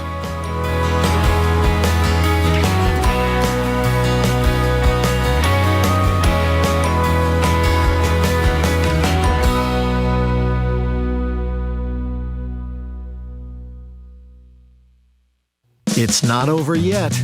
More smart conversation about community issues up ahead with Jim Browdy and Marjorie Egan on Boston Public Radio, right after a news update from NPR. Stay with us here on GBH 89.7. Funding for our programs comes from you. And Revolutionary Valley. On April 19th, 1775 in Lexington and Concord, the first shots of the Revolution rang out. This is the heart of Revolutionary Valley. RevolutionaryValley.org, funded in part by the Massachusetts Office of Travel and Tourism. And the Daughters of the American Revolution, dedicated to preserving and celebrating the individuals who contributed to securing independence for our country 250 years ago. Resources and membership info at dar.org. You're listening to 89.7 WGBH HD1 Boston. Online at gbhnews.org. GBH News, what matters to you? I'm Jim Browdy, ahead on Hour 2 of BPR. Jonathan Van Ness of Netflix Queer Eye fame zooms in to discuss the surreal final season of the show. Plus, we'll talk about Van Ness's local stop in Boston on their Hot and Healed tour. I'm Marjorie Egan. From passports to retirement benefits, trans and non-binary people are under assault by the Trump administration. We'll speak with Alejandra Caraballo, lawyer, clinical instructor at Harvard's Cyberlaw Clinic, and trans rights activist on these threats to transgender Americans and what can be done. All that plus two more things next on the second hour of BPR 89.7 GBH.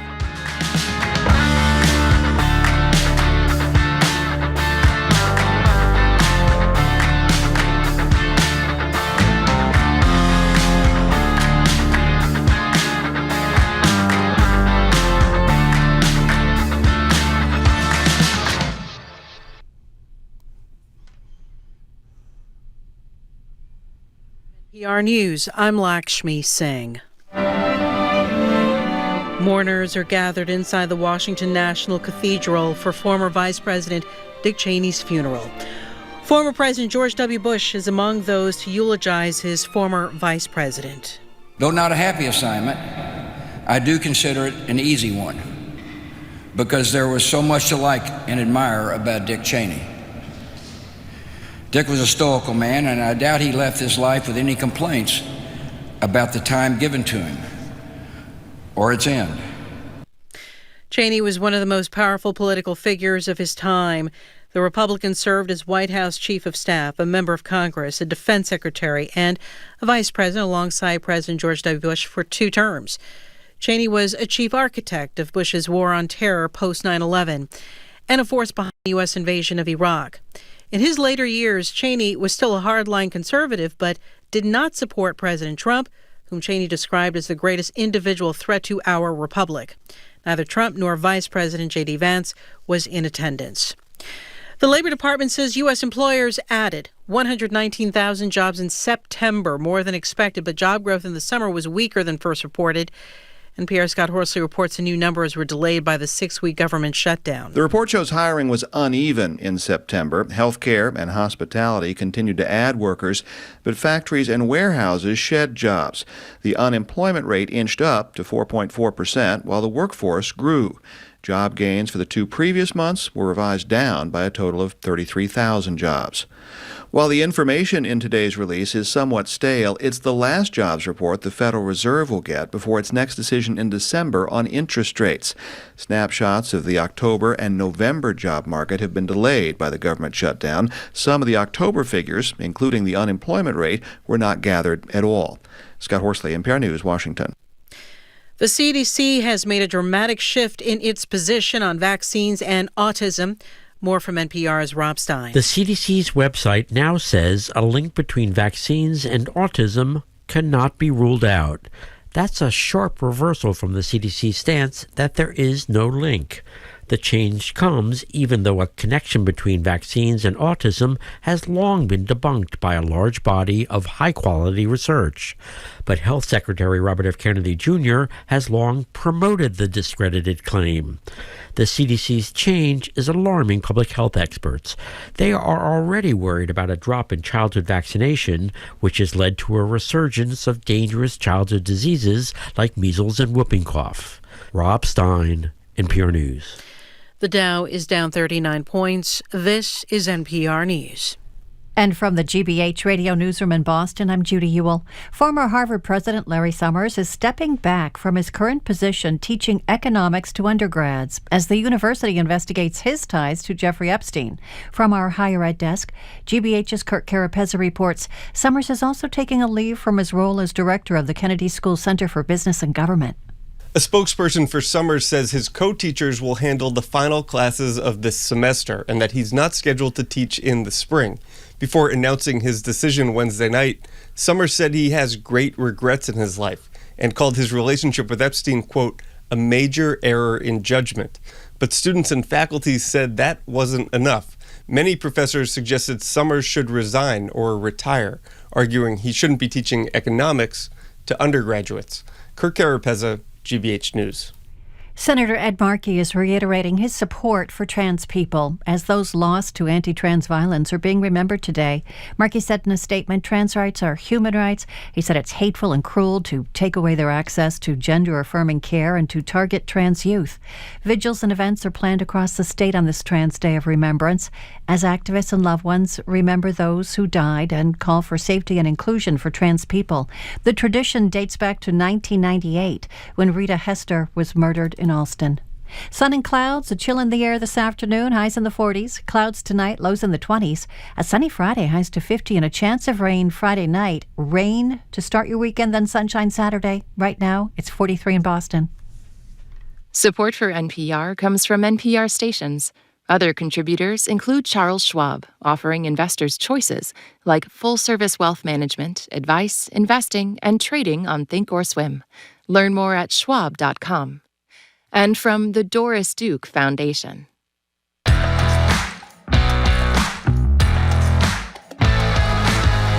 Welcome to hour number 2 of Boston Public Radio. Jim Braude and Marjorie Egan streaming at youtube.com/GBH. Back at the Boston Public Library tomorrow. Hello again, Jim. Hello again, Marjorie. You probably know our next guest from their longtime run on Netflix's Queer Eye, or their many Netflix specials or books, including, and speaking of Netflix, their latest comedy special, Fun and Slutty. Why don't these people know that slutty just means to experience pleasure? Then I realized, it's these Republicans! They've been trying to ban sex education for years. I'm gonna bring it back. Well, sound was totally screwed up. Our apologies. JVN will be in Boston this weekend on stage at the Wilbur. One stop on there. I don't know, what is it called? Hot and heavy, heavy and heated, whatever it is. Hot and healed. Hot and healed. Hot Okay, and my healed. apologies. The Hot and Healed tour. More info and tickets, go to thewilbur.com. Right now, Jonathan Van Ness joins us on Zoom. Talk about the tour, the final season of Queer Eye, and about staying curious and compassionate in a society that really doesn't much value empathy anymore. JVN, it's great to see you again. Welcome back. Thanks so much for having me. Yeah, great to talk to you again. So elaborate on what Jim said, kind of botched, actually. What is the Hot and Healed tour, please? The Hot and Healed tour is my latest set. It's an hour show, and it's my latest tour. And it really covers the fallout of the election and what I think we need to do to kind of heal through this and move through this time. I don't know if any of our listeners know, but I was used in a $220 million ad campaign for the Trump campaign last year. Didn't get paid, didn't get my approval, but political speech, honey. We got to be free to use it, apparently, for some sides, I guess. And so I was used in this ad, and that is a large part of my set is around kind of dealing with that, how I healed through it, my healing journey. It's very joyful takes on non-joyful subjects. And as I grew up saying, if I couldn't joke about the things that would otherwise make me cry, I'd be in my mom's basement eating Pop-Tarts for the rest of my life. So we're making lemonade over here. Eating Pop-Tarts for the rest of your life is not the worst thing that ever happened to anybody. Let me just say that. But I hate to touch on what I'm sure was very painful, but just tell us more about that. I mean, to be the subject of this ad, having to deal with this, how did you cope? Well, it was such a weird experience, and I just remember my phone kind of getting all these messages at once, and people were like, "Did you see?" And I was like, "What commercial was I on? I didn't even remember filming one." And when I saw it, I was like, "Oh my gosh!" And I think there's just been such a fire hose of venom and hate coming out of the Trump administration himself for so long but seeing, my face there and taking this moment where I had met former Vice President Kamala Harris and seeing it on there. And I think for me, it was less the ad and more kind of that realization that these images, when put together, could be so inspiring for people to vote against their own interests, like out of their transphobia and homophobia. And so I think the sense of responsibility or shame that I felt for seeing myself on that ad, that it was really hard to process. And that's a lot about what this comedy is. And that's why I'm so grateful for stand-up, because stand-up is kind of how I process the world around me, process the things that I've been through. And I think it allows people to take the grief or the sorrow in their life and find the funny, find the community, find the joy. Because ultimately, this stand-up is a safe space for community. And my community specifically, I think, has just the best energy. I love the people that come out to the show, and it's good vibes. And Boston always takes Boston, like, not to shove my head up your butts on NPR, but Boston is the best. You guys have the best energy. I love you so much. Boston is just, I don't know if it's like Boston, Portland, Maine, Portland, Oregon. These three cities, I think, just take like such good care of me. And I'm always so excited to come back and see everybody. By the way, the image of you not just shoving your head up our butts on NPR is a lovely image, Jonathan, that we really will treasure. For one of our coworkers just said that's going to be on a new tote bag here at GBH. By the way, for the three people who don't know what Addie's they're talking about, this is the infamous Kamala Harris is for them and Donald Trump is for you. It was nauseating. And as you say, they spent $200 million. It's just nauseating. And I fear that it's going to come back in the midterms. Let's hope not. One of the things, I know we talked to you about this last time, but I continue to be amazed. When you try out these shows of yours, these stand-ups of yours, most people, including me, would think, well, he goes to the obvious places. You don't go to the obvious places. You try them out in red states. Why and what kind of reception do you get in a red state, Jonathan Van Ness? I think it's really surprising, actually. I am from Illinois, but I'm from a really rural, small town in Illinois, like very far away from Chicago. So I'm quite comfortable in rural spaces. I was raised in rural spaces and around people that inhabit rural spaces. So yeah, I mean, I think my first show on the Hot and Healed tour was Phoenix. I did Oklahoma City. I did Miami, which isn't really it's giving you blueberry in a red state, but it's also has its conservative people. Well, wait, stop at Oklahoma. What was Oklahoma City like? Well, I will say I was there for the first No Kings March, and I got to meet Jennifer Welch from the I've Had It podcast, who I love, and I so kind of did two things at once, but it was incredible. My husband was not yet a citizen, and so I never have let him come to a protest with me because I was like, oh my God, if things go south, like we just can't have it. So he stayed in the hotel. I went and did the march, and he told me that it took 2 hours for that march to go past the hotel room because like the hotel was like on the route. And I think it was so incredible for me to see. I mean, I think it was like maybe 10, 20,000 people that came out in Oklahoma City for this No Kings March. It was incredible. And I think that rural spaces don't get the coverage that they deserve in terms of their diversity. There are so many LGBTQ people. There is so much diversity in red spaces in huge numbers, but gerrymandering's real. And so we don't see that representation necessarily in spaces that we should. But I've really had amazing receptions in red spaces, and so much of Queer Eye's been filmed in red states. And I think that the communities there need to know that they're seen, they're acknowledged. There's people that see them and want to celebrate them. And so it's been a pleasure for me to do that. And also, not to talk so long, but red states, they will not laugh at stuff if it's not funny. So that's also a really good barometer. It's like, if you can make people laugh in Oklahoma City, you can make it work kind of anywhere. And so that's kind of why I like to do that. So we're talking to Jonathan Van Ness. They're at the Great Wilbur, thewilbur.com, Saturday night, November 22nd. So Queer Eye's been on for a long time. You've spoken very movingly about how the show helped regulate your emotions and how your best friends are a lot of the people that you've worked with on that show. But it's ending. How come? Well, I think we premiered in like February of 2018. And one thing I've long been advocating for behind the scenes on the show is, I was like, can we do like a The Voice approach or like a Menudo approach? And you could have like hosts tag out, like have the OGs come in, like switch in and out, mix and match, bring in some new younger people. I think there's so many incredible people that I think could use the platform of Queer Eye to be on it. And I think that in so many ways, Queer Eye and the stories that it tells are more necessary than ever. And also at the same time, I think part of it is that for 5 people to like move to a different city for 4 months every year, which you know, what we've done, it's hard.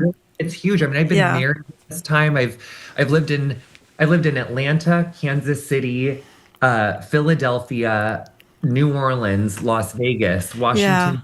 Yeah. It's so much. And I've been so grateful for every single opportunity. I think we've done like 80 something or 90 something episodes. And I think that at least for myself, I'm so excited to see what the future holds in store. I also hope that the franchise of Queer Eye can keep going in its own ways. And I would love to come in and out and go back and forth. I love my like voice idea.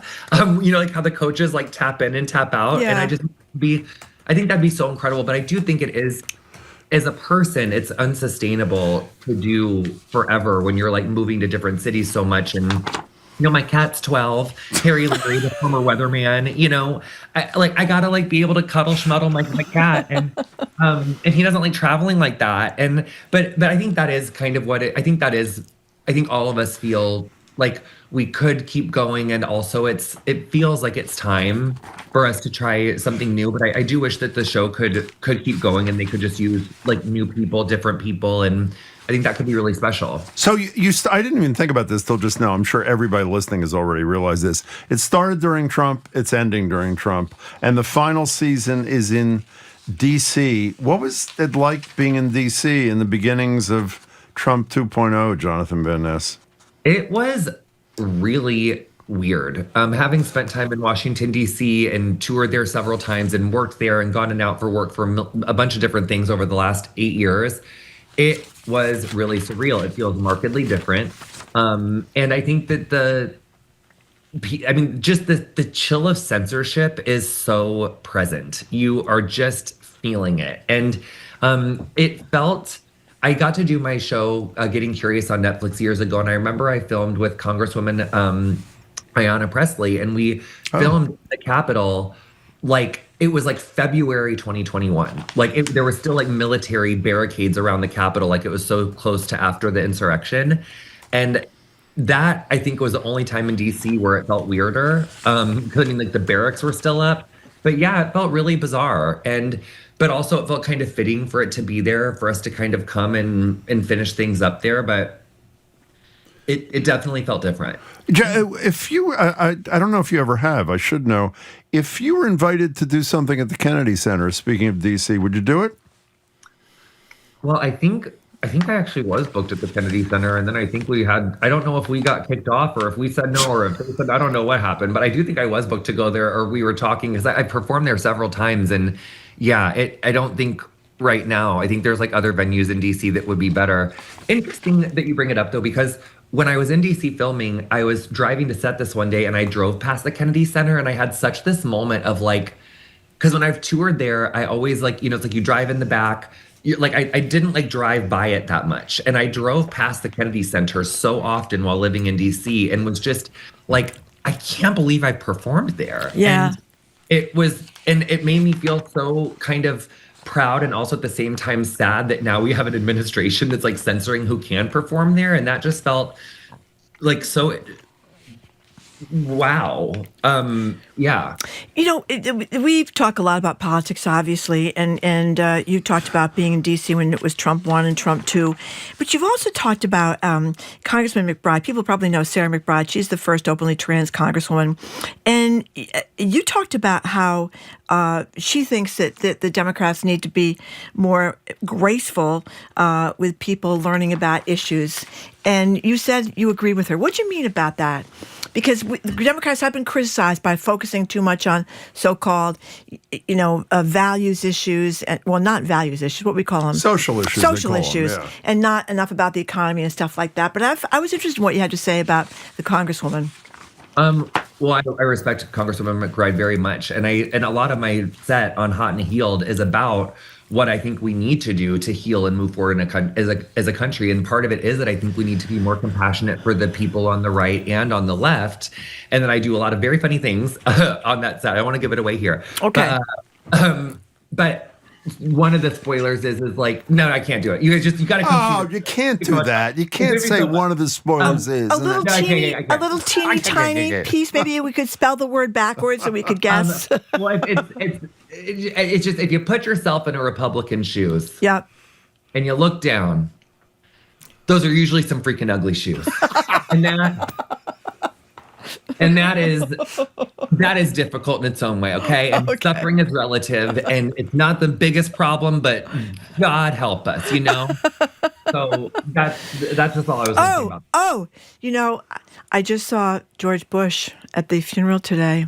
And just spoke. Yes, he spoke at the funeral. But I did notice, I know you know a lot about grooming, but he was sitting down and he had that dreaded space between the top of his socks and the bottom of his pants. It was transition. Two or three issues. Yeah, the pants and shoe transition. If you had been grooming him, this would not have happened. I mean, yeah.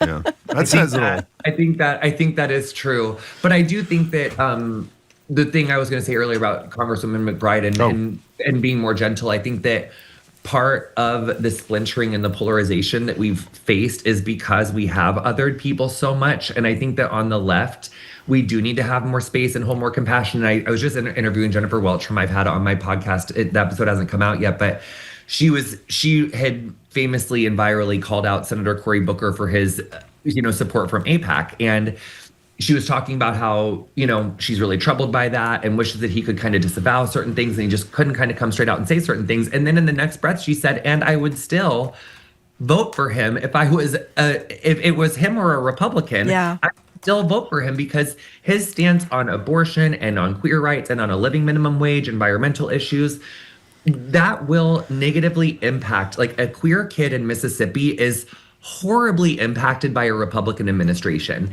And so even though she is diametrically, as I am too, to his support of Benjamin Netanyahu, or his support of whatever he's supporting, I just think I don't agree with him on that issue. And also I would still support him if the choice were between him and a Republican. And I think that these are really difficult conversations, but I think that for people that reside in New York State or California to have such intense opinions around supporting a Democrat when they're diametrically opposed to them on an issue like the Middle East, for instance, these do have real world consequences for people United States, for Native Americans, for Black people, for Indigenous, or for disabled people, for queer people, for women, anyone who's capable of getting pregnant. Like, we do have to show up on all of these issues. And so that's just kind of how I feel about it. And I think that there's a way that we can hold people accountable. And I also think that this is so intense, I'm sorry, but Democrats like primarying, yes, got to get into that. I think that's a big blaring red sign for me, like must get into a primary situation. And that's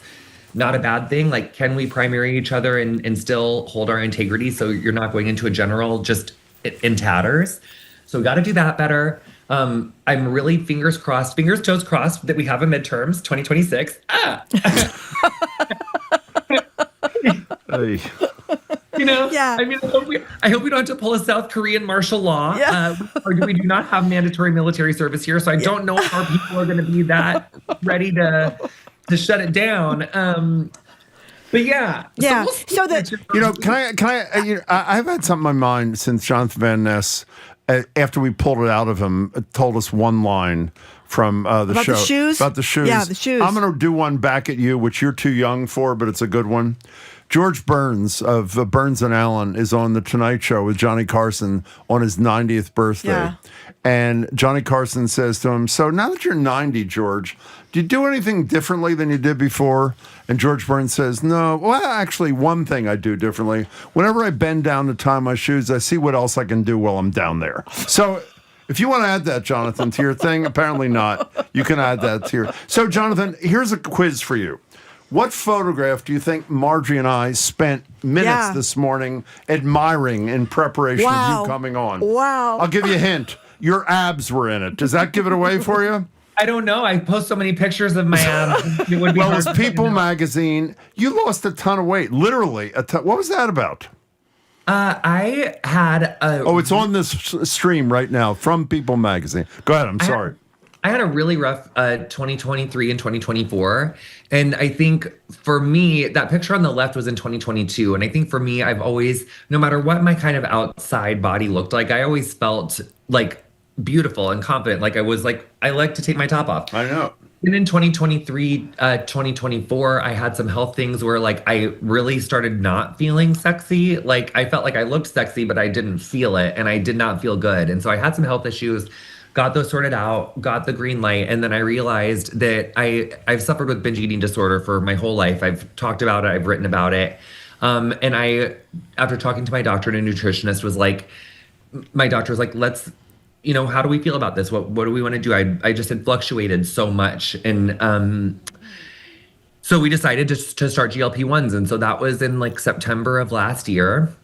And at the same time as starting GLP-1s, I got really back into my group fitness, which I'd been like a yoga teacher all through my 20s. I was always really into group fitness. And, I didn't know that. Yeah. And then when Queer Eye started and the pandemic, that was kind of like a 1-2 punch that really changed my relationship to group fitness, because group fitness all of a sudden became like a selfie, like meet and greet line, and people like filming you. And it all of a sudden became like not my safe space. And then the pandemic made it feel extra like, ugh. And so then last year, right around when I started the GLP-1s, I started going back to group fitness classes, mostly Pilates, and but sometimes yoga, sometimes like a Barry situation, it just depends. But the psychological impact of me being able to go back to group fitness, and now I've been in the public eye long enough that if someone's taken a picture of me or like wants a selfie, it doesn't bother me, it doesn't like throw me off. Whereas back in 2018, I was like, oh gosh, like that feels crazy and different. And so now I just know how to like go to the back of the class and kind of blend in and like, and it just that part, and then having nutritionists and the GLP-1, those three things together have changed my mental health and my physical health so much. I feel so different. And I do really think it is that daily kind of time. I've met so many new friends where I go to my like little workout classes. So it really has just brought so much more joy into my life. And I think the thing with so many more topless pictures now is that you guys, I'm just kind of in shock. I've like never had abs. Like I always wanted to have an ab. I just never have. I think I thought I had like some genetic like illness, like I was born without abs or something. And so now that I can see them, I'm just like, wow. I want to look at them all the time just to make sure that they're still there. But I'm sure I'll get used to it in like a little bit. But no, I'm just feeling great. And it's been interesting to be a part of like that discourse, because there was like so many opinions around it. But I think our worth and our lovability is not related to our external body shape. And I think that we just need to be just more ready to celebrate people wherever they are. Like, just love on people. I think that's really what we need to do more now. There's just so much unsolicited criticism that is so soul crushing. And I think just as a society, that's one thing that we could get so much better at, unless it's an elected official. And then I think we can be critical. So do you get greater elevation when you do a flip now that you're lighter than you were in the past? I was literally wondering the other day, do you remember in the 2012 London Games when they kept playing like that vault of Michaela Maroney, like over that Japanese gymnast who, what was his name? Whatever. But they kept playing like they superimposed her over him to show like how much higher she was going than he was going. I want to do that with yourself. See if it's going higher, because it certainly feels higher. And I also, not to brag, but I did like launch, like the other day, like my coach was like, just like try to pull for a full like twisting layout, but just like pull as hard as you can and don't open. Just like see what happens. You guys, I did a 2.5 twisting layout. That's like, I'm like busting out moves that I've never, it's not like I'm getting moves back that I had when I was like a teen cottage gymnast. I'm doing stuff that I've never done before. It's really been fun. Hey, Jonathan Van Ness, you are spectacular. We love talking to you. Good luck Saturday night. Good luck on the tour. Good luck with all the great books. Yeah. Kids' books, adults' books. You're a one-stop kind of person. Good to see you. Thank you so much for being with you, and good luck with everything. Thank you so much, Jonathan. See you soon. We have been speaking with Jonathan Van Ness of Netflix Queer Eye and more this Saturday. Jonathan Van Ness will be at the Wilbur Theater, one stop on their Hot and Healed tour. More information and how to get tickets to the Wilbur, go to thewilbur.com. That's thewilbur.com to get tickets to the Hot and Healed tour. Again, great thanks to Jonathan. Okay, coming up after this quick break, today is Trans Day of Remembrance. So we're going to talk with civil rights attorney and Harvard Cyberlaw instructor Alejandra Caraballo about the difficulties of being trans in America in 2025. I'm Marjorie Egan. He's Jim Browdy. Listen to BPR at youtube.com/GBH News.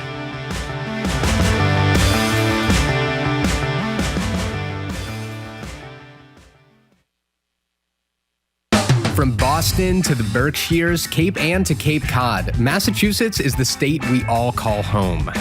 I'm Jeremy Siegel. Join me this weekend for Connecting the Commonwealth, a 1-hour special program rounding up the state's biggest stories.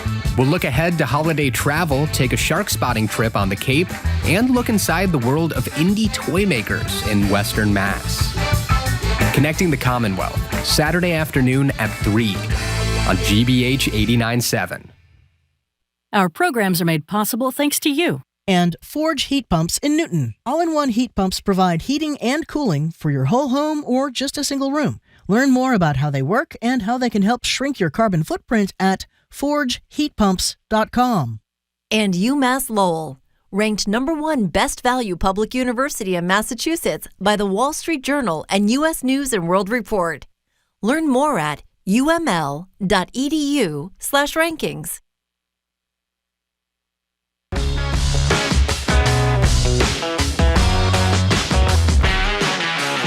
Welcome back to BPR. Marjorie Egan, Jim Browdy, streaming at youtube.com/GBH News. Today is International Trans Day of Remembrance, as Marjorie just said.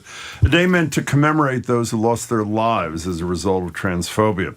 To bring some clarity to our current moment with Donald Trump's relentless actions against trans people, we're joined in Studio 3 by Alejandra Caraballo.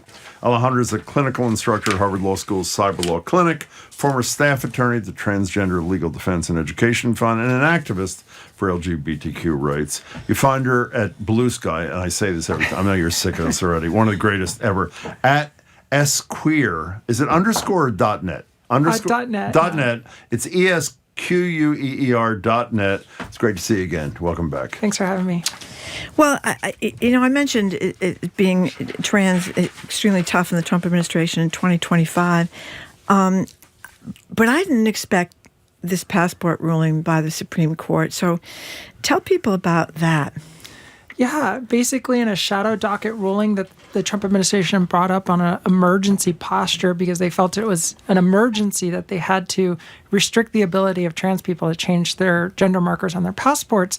The Supreme Court said basically in a one-paragraph decision that it doesn't violate equal protection principles to document a historical fact, what they said.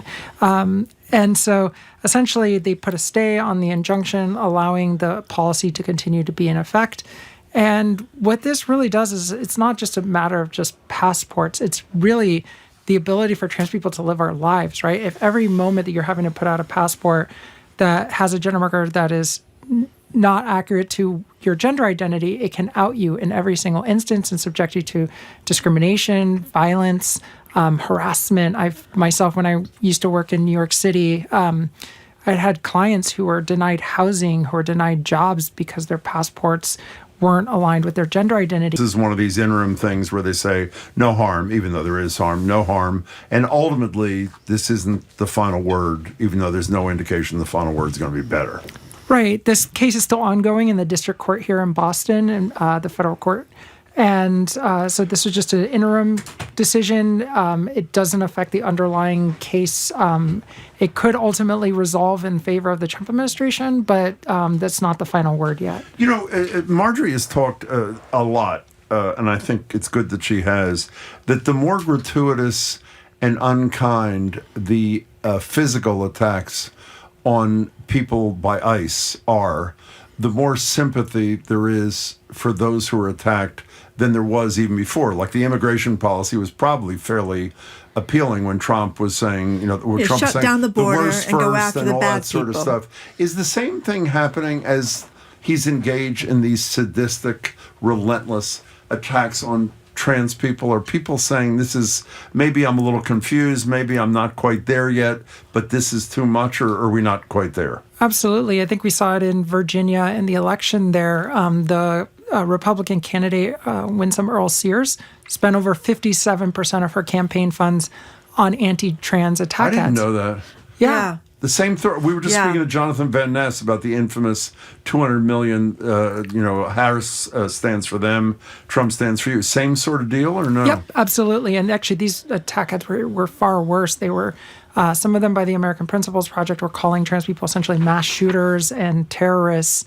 And, this kind of attack fell flat. Abigail Spanberger won by nearly, I think, 15 points and just absolutely walloped Winsome Earl-Sears. I was going to get to this later, but since Jonathan brought it up and I just brought it up with you, if you were predicting, are we going to see more of this kind of advertising in the midterms? Is that what the Republicans are going to use in your estimation? Or I think absolutely. They're desperate to distract from everything going on in the economy. People can't afford groceries anymore because of the tariffs. They can't. People are losing their jobs. The unemployment rate's going up. The economy is basically in a free fall down. And they're desperate to distract from the real issues, so they're going to point to trans people again and double down on that. But I don't know. I mean, maybe I'm wrong, but it just seems to me like telling somebody that they have to go through this fear of take a trip to London or something like that, because you can just imagine what could happen, the anxiety of someone trying to go through the airport in dealing with this, or to find out you were in the military and you did your duty and joined the volunteer army, and then you're not going to get your pension. I mean, to me, this is so, on the face of it, unfair, unless you are a really bigoted against trans people. This is so unfair. It's different than this high school sports thing, I think, because I think some people think, well, that's maybe over here, but this is so cruel. I that's where the difference is to me, that it's gone too far. It's like dragging people out of their cars, breaking their windows, pulling them away from babies. You know what I mean? It's levels different. Yeah, absolutely. And I mean, during the shutdown, when nothing was moving in the federal government, they were basically trying to starve people by denying SNAP benefits and not paying out the SNAP benefits. What were they doing? They were moving a rule to strip health care from trans people. Yeah, that's right. That's right. So that's the kind of gratuitous thing where they're not focused on the things that actually matter to people. They're just focused on being cruel to a tiny minority. Yeah. Speaking of I health care, hope that doesn't work. Can we come I'm sorry. Maybe I'm wrong. Can we come closer to home and what's going on at Fenway? Explain to people for the few, I assume most people know, what Fenway has been there for a long time and what happened recently under the threat of some funding loss from the feds. Yeah, Fenway Health has historically been kind of a stalwart of the LGBTQ community's access to healthcare in Boston. It's been around since the AIDS crisis. It was basically transformed to helping people when none of the other medical institutions around here would help people with HIV. And it's always been there for the LGBTQ community, and in particular, in the most recent decade, trans folks and accessing gender-affirming care. And in October, late October, early November, they announced that they were going to cease providing gender-affirming care to trans youth under threat of losing federal funding from the Trump administration. And this felt like a tremendous betrayal by the trans community because there had actually been no change in regulations, no actual funding had been lost, and they were preemptively capitulating to the Trump administration. There was a threat of funding being lost. Was there not? They get $20 million from the feds. Am I right about that? Potentially, there's I think a $20 million dollar grant that they have, and some, but they also have the opportunity to litigate against it. Harvard also lost all of its grants. They fought and they won in court. So why aren't they? I mean, there are school systems, for example, I think Denver and Chicago, I read, are ones that are saying, we're not going to do the bathroom rules to please Donald Trump. And they may lose some funding, but they're standing up and fighting. Why did they choose not to fight on gender-affirming care for minors, which is so critical as a health matter?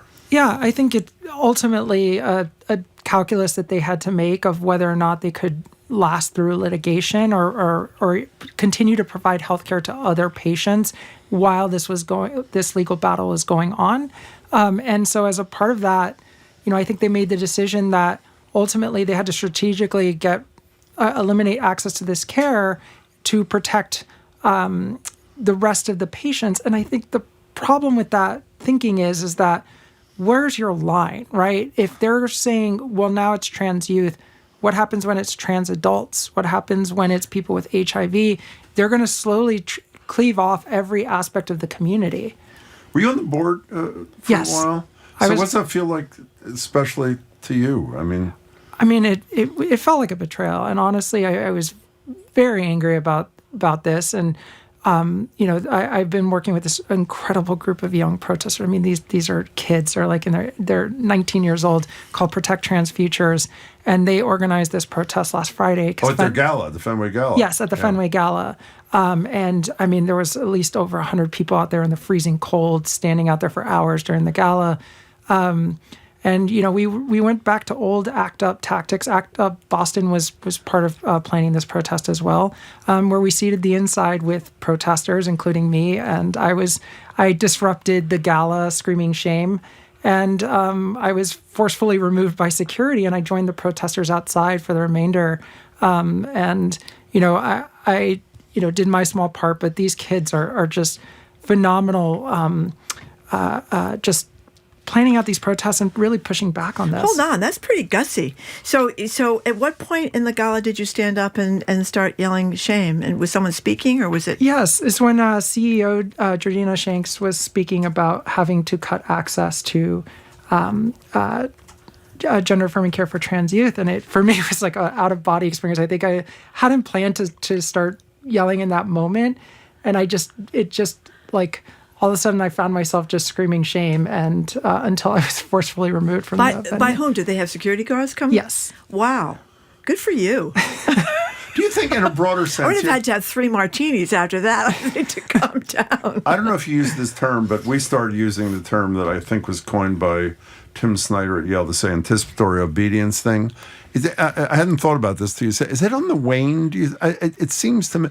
Maybe it was when 7 of the 9... higher education institutions were offered that so-called compact by Trump, and 7 of them said no. And I think the other 2 have not even said yes, but they're not all in, is the point. Are people backing away from that in general, do you think? Or I think so. I think they're failing to consolidate power, or at least the Trump administration is. And I think a lot more institutions are starting to finally find their footing and actually being willing to push back, especially as Harvard fought back and won its case. I mean, ultimately that's going to go up to the Supreme Court, but it kind of steeled the spines in other universities. And I think more and more institutions that have fought back are showing to actually win. I think it's really saying, if you fight, you can win. You don't need to capitulate. Yeah, but stay on this just for 1 second if we can. I don't remember who said this to us, but it was true. I mean, the Harvard thing, even if they win their litigation, it's about funding. Correct me if I'm wrong, Alejandra. It's about funding that's been committed that they attempted to rescind. Prospectively, next year, if Donald Trump is still president, he can say in his budget, no money for Harvard. And even if Fenway Health were to win a lawsuit, the federal administration could say no funding for them. So even winning in court in the short run surely does not protect you from funding abuse going forward, right? Right, but also capitulation doesn't protect you either. Columbia made its deal, and then they reneged, and it's gone back and forth. And next year they can just come back for more, because you're teaching them that if you'll comply with whatever demands that they have, what's to stop them coming back next year and demanding more and more and more? Yeah, ABC's already given them millions of dollars, and Trump keeps going after all their people and threatening to take away their license anyway. By the way, one of our staff members said they were talking to you in the green room that you met with Sarah McBride, who's the first openly trans congresswoman, when the same day of the Epstein vote. So what was that like?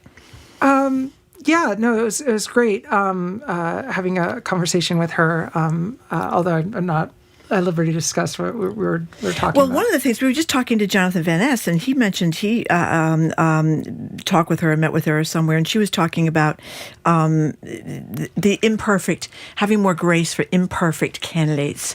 He was talking about it in terms of Cory Booker, the senator from New Jersey, taking money from AIPAC that's has come out of favor for some people because of what's going on in Gaza. But anyway, the imperfect candidate thing. And I thought that was an interesting perspective, because she has gone through a very difficult time with this obsession with where she's going to go to the bathroom, for God's sake, in Congress. Not her obsession. It's not her obsession. No. Yeah. So, is there anything you could talk about regarding that in terms of the upcoming elections? Yeah, I mean, just in general, it's always difficult being a first, and I do not envy her position at all. And in particular, just having to shoulder all of that responsibility, and particularly in this moment. But I think like there's especially a quiet grace, like having to withstand that kind of hatred. And honestly, I think in the long term, she is going to come out looking a lot better, particularly in terms of the dust up around the bathrooms with Nancy Mace. Like Nancy Mace is like, basically other Republicans have called her out as like needing an intervention because of just, and I always joke that like this kind of like anti-trans animus where it's like an obsession is always just like a red flag for someone who is just not stable. Yes, it is. By the way, Mace is the one who's running for governor of South Carolina, who was screaming at law enforcement the other day. On the other hand, Mace is one of the 4 Republicans who signed the discharge petition to make sure the Epstein thing came to a vote. In terms of what tact people take, politicians, on trans issues, it seems to me the one issue that the average if you were to stop 100 people in the street and say, what's the issue around trans people in the United States that concerns you, I feel fairly safe in saying, if they could identify any specifically, they'd say, it's a sports thing. You're advising a candidate who's wonderful on issues you care about, the full spectrum of things, and he or she or they say, well, I'm concerned about how to handle this issue. What advice do you give them, Alejandra? Yeah, I mean, one of the most important things is like, do you want the government involved in your sports league? Do you want them telling them exactly who can or can't participate in sports? And I think like we should leave this to the local sports leagues and basically say this is a local decision. Like they had policies in place. This wasn't like a free-for-all before. There was very meticulous policies that were debated and were pushed through with a lot of input from various folks, from doctors, from scientists and others. And so from that end, like really just focus on that point. And then also like understand that this isn't just about sports. This is really about opening the doorway to push trans people out of society in general. I want to bring up that's something. a very good argument, because that's the argument I think is very effective on abortion, too. You may not like abortion. It is not the government's decision. And I think that's a very good argument. Okay, on a totally different topic, you wrote about something we've talked about more than once, is the selection of Bad Bunny to be the halftime performer at the Super Bowl. And you cited a particular lyric from a particular song. We're going to play it. You'll translate it for us and then tell us what you wrote. Here it is. Yo no canto reggae, pero sin cultura de borinquen PR, archipiélago perfecto. En el mundo entero ya conocen mi dialecto, mi jerga. A mí me importa un bicho lo que a ti te vale verga. Aquí mataron gente por sacarle bandera. Por eso es que ahora yo la llevo donde quiera, cabrón. La Mundaza, is that how you say it? Yeah, La Mudanza. Yeah. Mudanza. What was he saying? He was saying here they killed people for carrying the flag, and he was talking about how in the 1950s under the Insular or there's like these laws that were passed essentially after World War II to try and stamp out the independence movement in Puerto Rico, and it made it illegal to carry the Puerto Rican flag. So if you ever wonder why Puerto Ricans always seem to have flags, like in my car I have a Puerto Rican flag hanging off of the rearview mirror. And it's this like pride for our island that they tried to stamp out. And now Bad Bunny is going to be at the Super Bowl repping that flag. And he says, like, I'll take it wherever I go. And he's going to take it to the stage. And I like, for me, that's just an incredible moment as a Puerto Rican to see that, especially after everything that the island has gone through and just continues to go through over the last few years, ever since Hurricane Maria, and just this slow death of the island that has been happening. You tell a beautiful story, though, in there about an historical figure. Could you share that just for a second? Yeah, I actually keep a portrait of him in my office at Harvard, Pedro Albizu Campos, who's a graduate of Harvard Law School in 1921. He went back and practiced poverty law in Puerto Rico. Did you say he was going to be the valedictorian or whatever the hell it is, and he was barred from it because for reasons of racism, they didn't give him his final grades or some such thing? Yeah, they held back his exam grades for a year, and ultimately didn't allow him to graduate on time. And so he was set to graduate at the top of his class. And he had offers to go work at all these prestigious firms and everything. And he went back and practiced poverty law in Puerto Rico, where he's paid in chickens. And he became the independence leader in Puerto Rico, and then he was wrongfully imprisoned and charged. The FBI had, basically an entire warehouse full of files on him, similar to how they did with MLK. And they imprisoned him and tortured him and experimented on him with radiation. Oh, God. Which seems far-fetched, but, it's news stories constantly keep coming out about, human experimentation in the 1940s and 50s by the military and by others in prison. And so it's always sad for me to think about that story, but it's also inspiring because regardless, he's still a figure for Puerto Ricans to this day, and he's an inspiring one. And I always remember I'm able to teach where I'm at Harvard because he was able to pave the way and push our island forward and our people.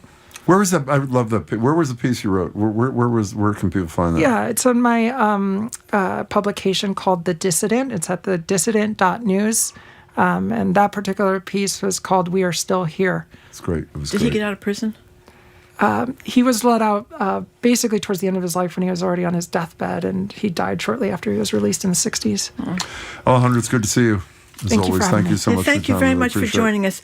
Alejandra Caraballo is an American civil rights attorney, clinical instructor at Harvard Law School's Cyberlaw Clinic, former staff attorney at the Transgender Legal Defense and Education Fund, and an activist for LGBTQ rights. You can find her on Blue Sky at esqueer.net. That's ES like the letters, esqueer.net. Thank you so much for coming in, Alejandra. I appreciate it.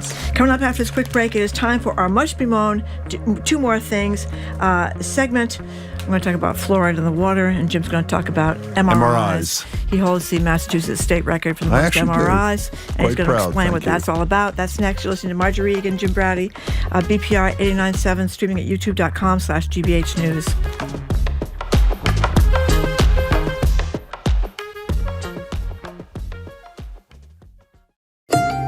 Dawnita Brown cares for both her parents, mom's upstairs, dad's downstairs. She calls it a gift, but it can also be hard. So she founded a group to support daughters like her. Sometimes when we have things, it's not easy.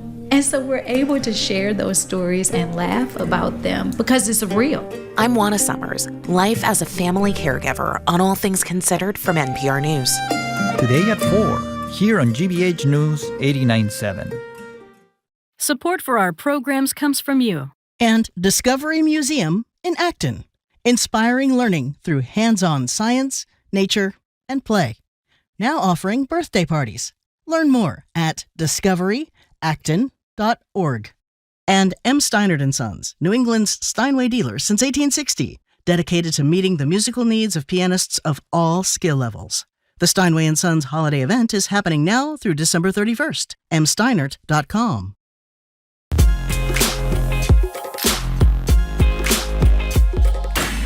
Oh, I forgot. Welcome back to Boston Public Radio. She's Marjorie Egan. I'm Jim Browder. We're streaming youtube.com/GBH News. It's time for our Two More Things segment. And by the way, I apologize yesterday on the air for saying that Marjorie hates this segment, because even though she does hate this segment, I'm not supposed to say it. So you go first. Go ahead. Okay. Well, I just want to, RFK Jr., he's doing all these terrible things, trashing vaccines that have saved millions of lives and stuff. Well, he's got this being responded about fluoride in the drinking water, and he says that we shouldn't have fluoride in the drinking water. And apparently 2 states, Utah and Florida, are going to get rid of fluoride in the drinking water. Since he started talking about it? Yep, they agreed to roll back these federal recommendations. Now, as somebody who spent an awful lot of time getting her cavities filled, because I grew up in a place that didn't have fluoride in the water, and you don't want to spend... Fall River didn't have fluoride? Not till I left. They do now. Is that so? Yeah, but they were very, very late. I think they got fluoride in the water in the 70s, and by then I was already done a lot of damage to my teeth. Anyway, a new study, very robust study, over 40 years has found that the studies that say fluoride in the water is going to hurt your IQ and do these bad things give you like 50 times the amount of fluoride that you would get in the water, where it's very carefully regulated. So that has been debunked yet again. It is not going to ruin your IQ. It is not going to do bad things or give you diseases. Fluoride in the water does one thing. It has saved millions of Americans from having horrible cavities in their teeth and all that dental work. And it also, in some cases, shows that it helps your cognitive achievement. So aren't you glad we have 2 more things? Because you had an opportunity to discuss with people That's right. the importance of fluoride. That's right. Well, and also that he's wrong. RFK Jr., surprise, surprise, he's wrong. Yes. Okay, fine. Is my turn? Yes. Okay, yeah, we spend a ton of our time, as you know, sharing stories of the painful, unconstitutional, vicious, vindictive things that Donald Trump does. This is none of those things, Marjorie, that I'm going to talk about, yet no less odd, I should say. It is talking about his most recent physical. He was on Air Force One. You'll hear Donald Trump, and then a reporter asks a question, and then you'll hear Donald Trump again. Here it is. I had an MRI. The doctor said it was the best result he has ever seen as a doctor. That's it. But I had an MRI as part of my standard yearly, or I think they do it every 2 years, but I have the physical every year. And the result was outstanding. Did you know? I have no idea what they analyzed, but whatever they analyzed it well. They analyzed it well. They said that I had as good a result as they've ever seen. Can I quote him again for a second? They had an MRI, and the doctor said it was the best result he's ever seen. No one's ever seen anything like it. No one has in ever history. seen it. It is the best MRI in history. By the way, you have a certain expertise That's about what I'm this. talking about. I do believe, Jim, you hold the Massachusetts world record for the number of MRIs inflicted on a single body. Haven't you had like about 30 of these Is that things? intended as a criticism? I don't take it. By the way, I don't brag about this. Okay. As I've told you and very few others. I was actually inducted into the MRI Hall of Fame on the first ballot. Okay. So I was quite proud. So is but you know what? You don't normally get MRIs. Exactly I've my never point. had an MRI. Thank Maybe you. I should get an MRI. Okay, as I was about to say, 1, it is not standard It is not in a medical thing. 2, anyone who has ever had an MRI knows what they are MRIing. And the reason you know it, because they focus the MRI on a little bitty part of your body. Oh, which little bitty part of your body I were think they that is looking at? supposed to stay on my little bitty part for myself. Thank you for that. I appreciate that. And thirdly, you made me lose my train of thought. You were talking about your little bitty body you know part. what? Some famous doctor is suggesting. You know what they do MRIs for on older people? What? To detect whether or not there's cognitive decline. Now, I want to get back to the topic at hand for a second. Here's just a little piece of what Donald Trump said. He actually said, I swear to you, I'm raising my right hand. Yep. When I first saw this, I thought it was an AI video because I thought even Donald Trump couldn't say this. Here's what Donald Trump said.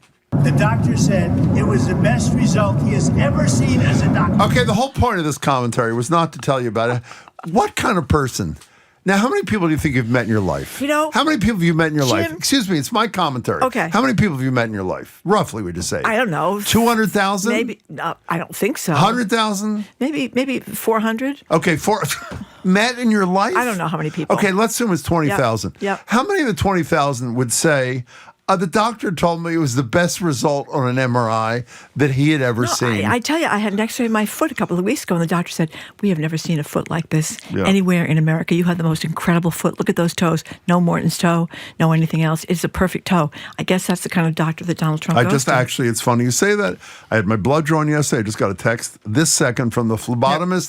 Best blood results in ever. history. I'm serious, by the way. Millions of people. For those who you don't think there's a deficit in the President of the United States, go listen to this. The doctor said it was the best result he's ever seen as a doctor. Thank you very much. Well, I think the president kind of lives in La La Land. You know, you never I'm had an not MRI? Sure. No. It's like sliding you right into a coffin. Yeah. Well, but it's really good. I think you don't have one unless there's a specific reason for it. I just don't think you get them. I had a little bitty thing that had to be looked at each of the little times. Little bitty thing. How's the little bitty thing doing? It's a little bitty. It's a little bitty thing, and it's still a little busy. Okay. All right. We're out of time to discuss Jen's little bitty thing. But coming up after the 1 o'clock news, we are going to talk about the impacts of light pollution on our health and our ability to examine the sky. I did not know something else is out to get us here. I'm Marjorie Egan. He's Jim Browdy. Light pollution and you is next. You're listening to BPR 89.7 GBH, streaming at youtube.com/GBH News.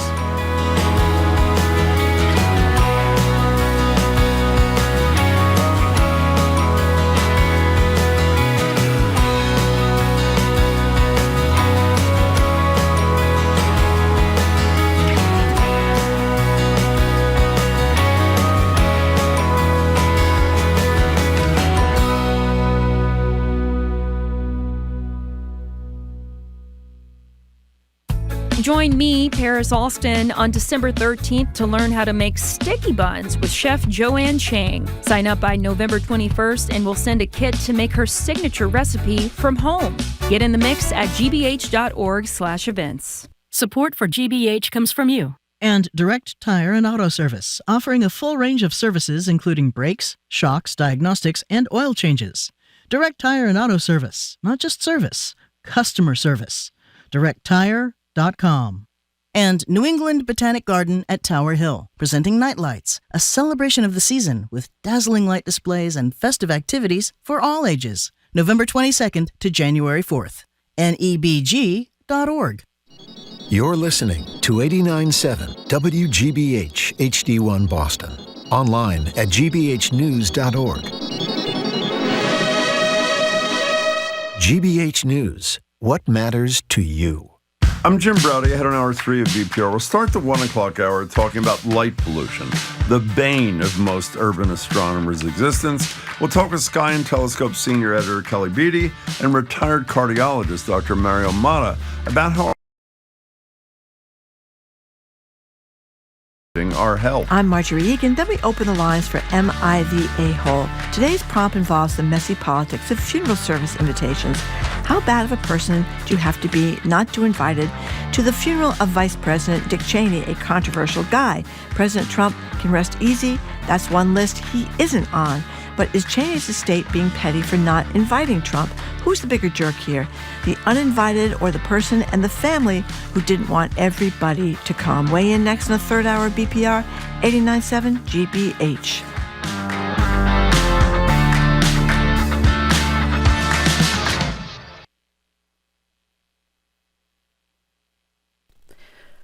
Live from NPR News, I'm Lakshmi Singh. Former Vice President Dick Cheney's funeral is underway at the Washington National Cathedral. Some view Cheney as a polarizing political figure, including as a chief architect of the Iraq War post 9/11. But his daughter, former Congresswoman Liz Cheney, remembered him as a Republican lion who put country over party. For him, a choice between defense of the Constitution and defense of your political party was no choice at all. The late vice president became a fierce critic of President Trump's leadership, as was his daughter, former Representative Cheney, who was among the Republicans in Congress who said Trump should be held to account for his role in the January 6th insurrection at the U.S. Capitol.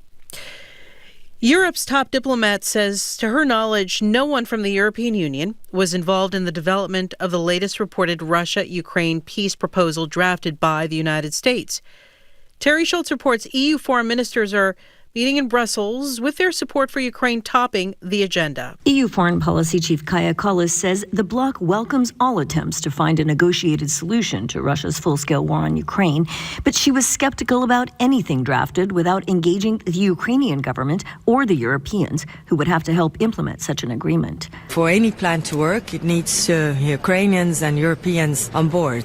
Also, we have to understand that in this war, there is one aggressor and one victim. We haven't heard of any concessions on the Russian side. Polish Foreign Minister Radek Sikorski echoed concerns about the contents of the proposal, saying he hopes Ukraine would not be restricted in its ability to defend itself.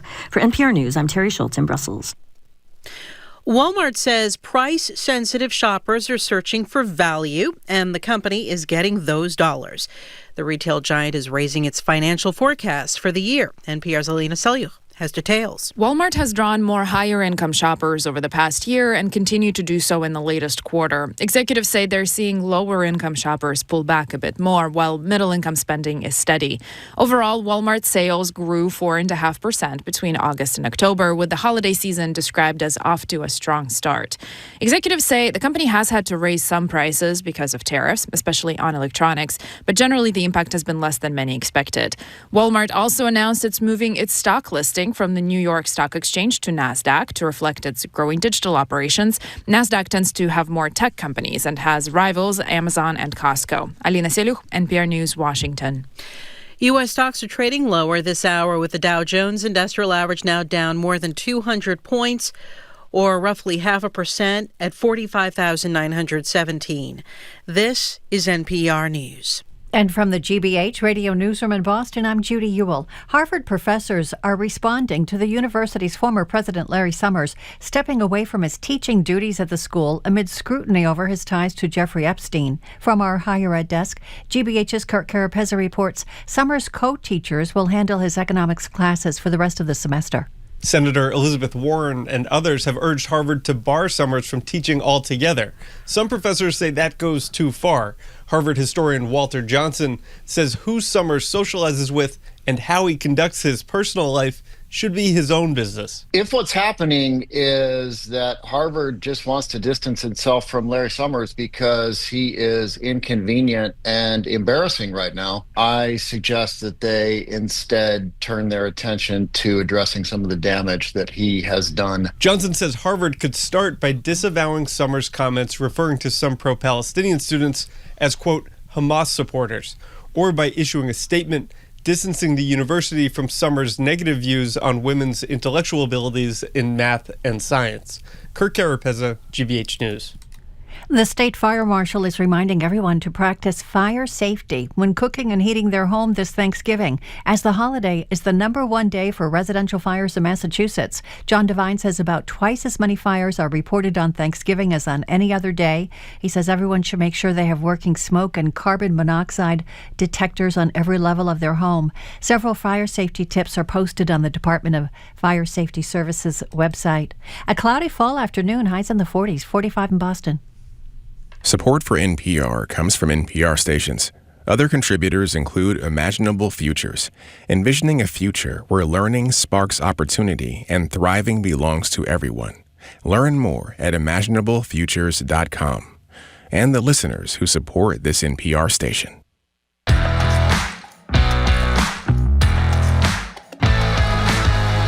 Welcome to hour number 3 of Boston Public Radio. Jim Brady and Marjorie Eakin. We are streaming at youtube.com/GBH News. We're going to be back at the Boston Public Library tomorrow. Hello again, Jim. Can I say again, we're still getting tons of feedback on Yo-Yo Ma's incredible appearance yesterday, performance and conversation. Again, you go to youtube.com/GBH News. You can watch the whole 30 minutes. He was just spectacular. So much to my grave disappointment these days, the sun sets at 4:30. But that doesn't mean the skies around Boston go totally dark. Cities, towns, highways are full of artificial light, from street lamps, ultra-bright headlights, garage floodlights, much of which can be harmful not just to wildlife, but to human life. State and national medical associations warn against light pollution and its health consequences, from disrupted sleep patterns to out-of-whack immune systems. The good news is, it's a pretty easy fix. It just requires a little effort from municipal leaders like on Beacon Hill if they're not on their 5-month vacation. The group Dark Sky has filed bills with the House and the Senate. We'll describe them to you in a few minutes. That would provide guidelines for outdoor lighting in state and municipally funded projects. We're going to talk to the people both behind the legislation and the public education that has spurred the legislation. Sky and Telescope senior editor Kelly Beatty. Kelly, as you know, you didn't know this, is also the communication director for Dark Sky Massachusetts. He's joined today by Dr. Mario Motta. He's a retired cardiologist, former president of the Mass Medical Society, and an advocate for Dark Sky. And the doctor is also an amateur, I wouldn't use that word, astronomer, with a pretty impressive telescope. We'll get to that. Check out darkskymass.org. Welcome to both of you. Great to have you here. Well, before you check out Dark Sky online, you can hear about it right here. Doctor, tell us a little bit. Elaborate on what Jim said. What's Dark Sky? Well, Dark Sky is simply what we're trying to do to improve the nighttime environment. Turns out light pollution is harmful to basically every animal on Earth and harmful to human health. It's a medical issue. And what does that mean for us, that it's harmful to us, the dark sky? What are we supposed to do about it? Well, the biggest harm is to our circadian rhythm. We want, you think about it, humans evolved to have 12 hours of really darkness and 12 hours of really bright daylight. How often do you go out into full spectrum sunlight anymore? Not very often. And how often are you in a completely dark environment? Not very often. And we don't know yet what the evolutionary consequences of that are. It's an experiment in progress. But we know that it's messing up people's circadian rhythm for sure, and there are health consequences for that. Before we get to health consequences, I want to get this out of the way, and then we'll go back to the health consequences. You made the largest telescope at home of any telescope in the world. Jim's been talking about this all day. I was speaking of Dr. Motta. Is that true? As far as I know, it's the largest completely homemade telescope. There are people on the West Coast that have slightly larger ones, but they bought them. And why'd you become a cardiologist if you were such a great astronomer? I'm serious. It's a long story. I was going to do astrophysics, but I was interested in medicine. As it turned out, it was a good choice because now I can do both. How big is the telescope? It's a 32-inch primary mirror. That means it's 32 inches across, not long. So where do you have it? On the roof or in a room? Or? I have an observatory I built at home. Oh, wow. By the way, Dr. Motta's middle name is Hubble. I don't know if I told you that when I introduced him. Okay, so let's you get have back parties up there and people come over and look at the sky? I enjoy visitors, yes. He is one of the elite astrophotographers with this massive telescope of his in certainly New England and arguably the whole U.S. And you've seen planets revolving around stars and stuff like that? I do transits looking for the evidence of planets. You can't see them. Yeah. But mostly I do galaxies. We're available for invitations. Okay, let's get back. I'm sorry to distract. So let's take piece by piece. Let's talk about the impact of this light pollution, and you can describe what you exactly mean by light pollution on non-human animals to begin with, and then we'll get to humans, Mario. What impact does it have on animals? The ambient light that we have outside affects all animals, basically. Everything from amoeba, which also make melatonin. We have no idea why, but it just shows it's a very ancient hormone, all the way up to primates and every animal in between. Basically, every animal that's studied has been shown to have a nighttime effect that's adversarial. And also, a lot of creatures do their thing at night. They migrate, they feed, they mate. A good example is moths, okay? We think of butterflies as the pollinators during the daytime, but moths are doing it at night. And studies have shown that where there's a lot of light pollution, they don't come out. And so the pollination doesn't take place. Then why do I have all those moths flying around my lights? Well, they are attracted to your lights. Okay. They're attracted to your lights, but they're just not attracted. Insects are, especially blue light. Throughout this conversation, blue light is public enemy number one. Explain what blue light is. Yeah. All right, so blue light has a shorter wavelength than think of a rainbow, right? And the blue is the high frequency end. That is what bugs are attracted. That is what disrupts our circadian rhythm. That is what causes the most sky glow at night and blots out the most stars. If we had a universe full of lights at night that were really remember the old yellow porch lights? Yeah, the warm lights. Warm lights with a warm color. We measure that using something called color temperature. The lower the better. It's on the packages that you buy now. The lower that color temperature, the less blue light, and the less blue light, the less disruption that we get across the spectrum at night. Okay, we're talking to Kelly Beatty, who's been on the show a lot, and Dr. Mario Motta. Mario, I want to get back to this melatonin thing. Explain to people what melatonin does in a body. What's the purpose of it? One of the main researchers on this was Martin Ed, who just retired from Harvard. He ran the sleep lab there for more than 20 years. He has a book out right now, which is fabulous. Basically, melatonin is an adjuvant to the immune system, and it rises at night when you're in the dark. And a minuscule amount of light peeking through your shades at night suppresses melatonin. Melatonin is picked up by a special receptor in the eye that has nothing to do with vision. It's called the RPR, and it goes to the pineal gland and suppresses melatonin. So if you have light at night, your melatonin's suppressed.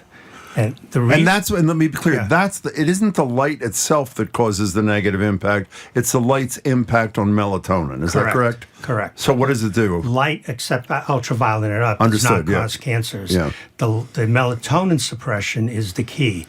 Melatonin is an adjuvant to the immune system. At night, it circulates in our bloodstream, and it stimulates certain blood cells that are designed to find abnormal cells. Cancers. Cancers basically, but any abnormal cells, and kill them. If a good example of that would be the cells that are cancers. We all produce, all of us, about 10 to 20 cancer cells every day from the millions of divisions that occur. But that's okay. They get killed by our immune system. Now, if you suppress your melatonin even just a little bit, then it's not a stretch of the imagination to understand that a few more of these cells are likely to escape, and that accounts for the rise in breast and prostate cancer. Okay, so should we be taking melatonin substitutes, going to the drugstore and buying it? I wish it was that simple. Unfortunately, many studies have shown it. You really need to produce it in the pineal gland, in the brain, and supplements, except that megadoses doesn't help. Okay. And megadoses has adverse But what you effects. do need to do, Marjorie, is when you get up in the middle of the night, don't turn on the bathroom light. Don't turn on the bathroom light. Don't open the refrigerator and get a blast of that white light. It's the blue light that suppresses this little receptor is especially tuned to blue light, and that's why we have no melatonin in the daytime. There's so much blue around. So a lot of people, including me, read in bed, and I just bought a new I went to the New York Times Wirecutter. What's the best book light? And it's a book light, and it says one of them is bright light, one of them is yellow light, and one of them is blue light, which I thought was better because it looks bluer on the page. No, you need the yellow. That's the wrong thing to do. So I should do the just the thank opposite. You. So I should do the yellow light or the white light. Candles, Marjorie, candles. Okay, candles. And the other thing is, so we should definitely pull down the shades, make sure it's not light coming in. We should not have the blue light. But the other thing is, and pardon my ignorance on this, but until I started reading about you today, I didn't know any of this stuff. I thought we were all supposed to get the LED lights for environmental reasons because they last longer. And you go to the store and, you don't see many of those warm lights. I mentioned to you Christmas lights. Hard to find warm Christmas lights. Yeah. So we're doing the wrong thing, it sounds like. No. We wanted to use the LED lights. We do. Because it suppresses, it diminishes the amount of electricity, energy that you use. Okay, right. So that's a good thing. That's a good thing. But use the right LED lights. You shouldn't use the high blue content. So we use an archaic scale, 4,000K, 3,000K. I don't want to go into the details of that. But the ones that have the least amount of blue, such as 3,000, 2,700, 2,400 even. Again, on the package. On the package. Those are the ones that have minimal blue emission. And there's another component to this. Does this mean like watts? It's not watts. No. But can I tell you something, by the way? This is an incredible coincidence, which I will not bore you with. Do you have a light? I bought 8 bulbs this morning with 2,700 whatever. Yeah. And when you go buy them, it says, you usually go by 40 watts, and the 40 watts, it goes on to say how many whatevers, and it's do 2,700 27 whatevers. Yeah. Whatevers. What are the whatevers? It'll come up. You'll know what it is. Don't worry about it. So there's two things we're talking about here. The color of the light and how bright it is. Yes. So one of the things that LEDs has brought about is because they are so energy efficient, people think, I can use only half as many watts and get a ton more light on my front porch. Wrong way to go on this argument. You want to minimize the amount of light that you need at night. You don't want a spotlight that floods your yard and the neighbor's yard. You want really only to use as much light as you need. Our eyes are pretty good at seeing dark at night until you start throwing glare at them, and then we need something else to make it better. Kelly Beatty has been on the show for years. He's always such a nice guy. Today, when we're talking about this, it's like a different persona. He's like a pod person. In any case, we have one more question before we get to solutions. Very good question. Because this is a show. This is from Zoe, who's one of our colleagues. Can we please ask these guys, that would be Dr. Motta and, of course, Kelly Beatty, about high-power headlights on cars, because I can barely drive at night these days. I know Jim jokes about me being a grandmother, but it's a real problem. Who wants to take that? I'll Go take ahead. Go ahead. Way back in the 90s, Newt Gingrich, in the push to eliminate all regulation, took regulation of car headlights away from Department of Transportation and put it in their own committee, which essentially never meets. The net result is car companies basically are self-regulated. And that's the problem. And it'll take literally an act of Congress to fix this. Because states couldn't do it because it's something where the federal government preempts. So the lights are much brighter now. They are much brighter, so and they're much bluer, right? And they're both bad. And it's a two-edged sword, because as a driver, that blue light being cast down the road, I can see better. Yes, right? yes. But if I'm somebody coming in the other direction, it's BAD bad. And so the Europeans have an approach to this, which is only barely making it to the U.S., which is the car automatically sees somebody coming and dims the headlights down so they're not shining so directly. U.S. manufacturers have been slow to buy into this, but it's coming. So we can't get away from the high-intensity, rich blue lights that are in these cars. All we can do is control it and make it not in your face so much. So can you describe to us... No. Okay, good. No. Okay. Describe to us the top 2 or 3 things legislatively that both you, I know you've done a lot of work with the AMA on this, which has been, speaking to Dr. Motta about this, that's taken a lead. What are the 2 or 3 things that governments could do, Mario Motta, that would address this issue? Basically, this is really a problem that's easily solved. All outdoor lighting, such as, let's talk about street lights, should be fully shielded so they don't shine in your eyes. So it only shines down? Shines down or no more than 80 degrees from the ground. Would that cost any more if you install a new light? No. So there's no reason not to do it? There's no reason not to do it. Don't use higher than 3,000 K for sure, preferably 2,400, 2,700, because then the amount of blue is less than 15%. Yeah, think of it this way. The lower that number, the less blue light in... Got it. Right. So when you go to buy your light bulbs, you should look at that on the container. And what else? Right. And the total wattage should be 1/4 of the original high-pressure sodium. It's a 4-to-1 ratio of the amount of light. So it doesn't do any good if you do the bright lights, but then flood the streets with 4 times as much light. A lot of cities are seduced. They had 60-watt high-pressure sodium and are going to 50-watt, which means you now have original 200 watts equivalent of light, way too much light. So let me understand. The last couple of things you mentioned are things that we as consumers could do.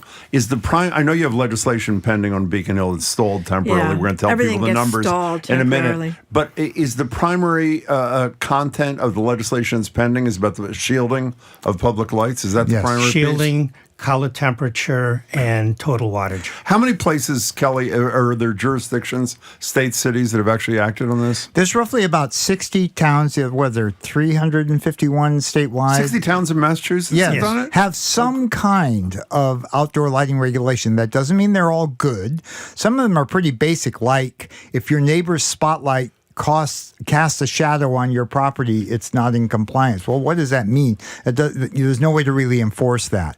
So a lot of the newer regulations, and I'm working on one for Chelmsford, town manager Paul Cohen, if you're listening, and the idea there is not only to have the lighting shielded so that the light is going down, but so that it's controlled in a way that you only use as much as you need. This is important. And the state legislation that we're trying to approve would do just that for state and municipally funded projects. Say a school renovation is going underway.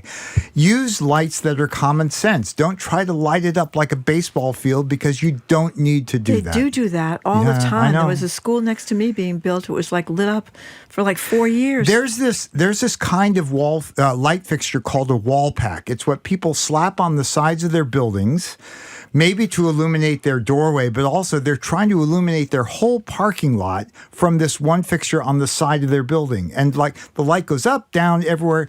The important thing, and Jim, this gets to your point, it's the glare. The same problem that you have with the bright headlights is what the problem we have with street lights and spotlights and everything else. The fact that we can see those bulbs causes our eyes to kind of shut down and not see well at night at all. We got a pretty bright light right there. We'll talk to somebody. And should we get rid of blue, that light right there? What do you think? Look at that light. That's 4,000 K.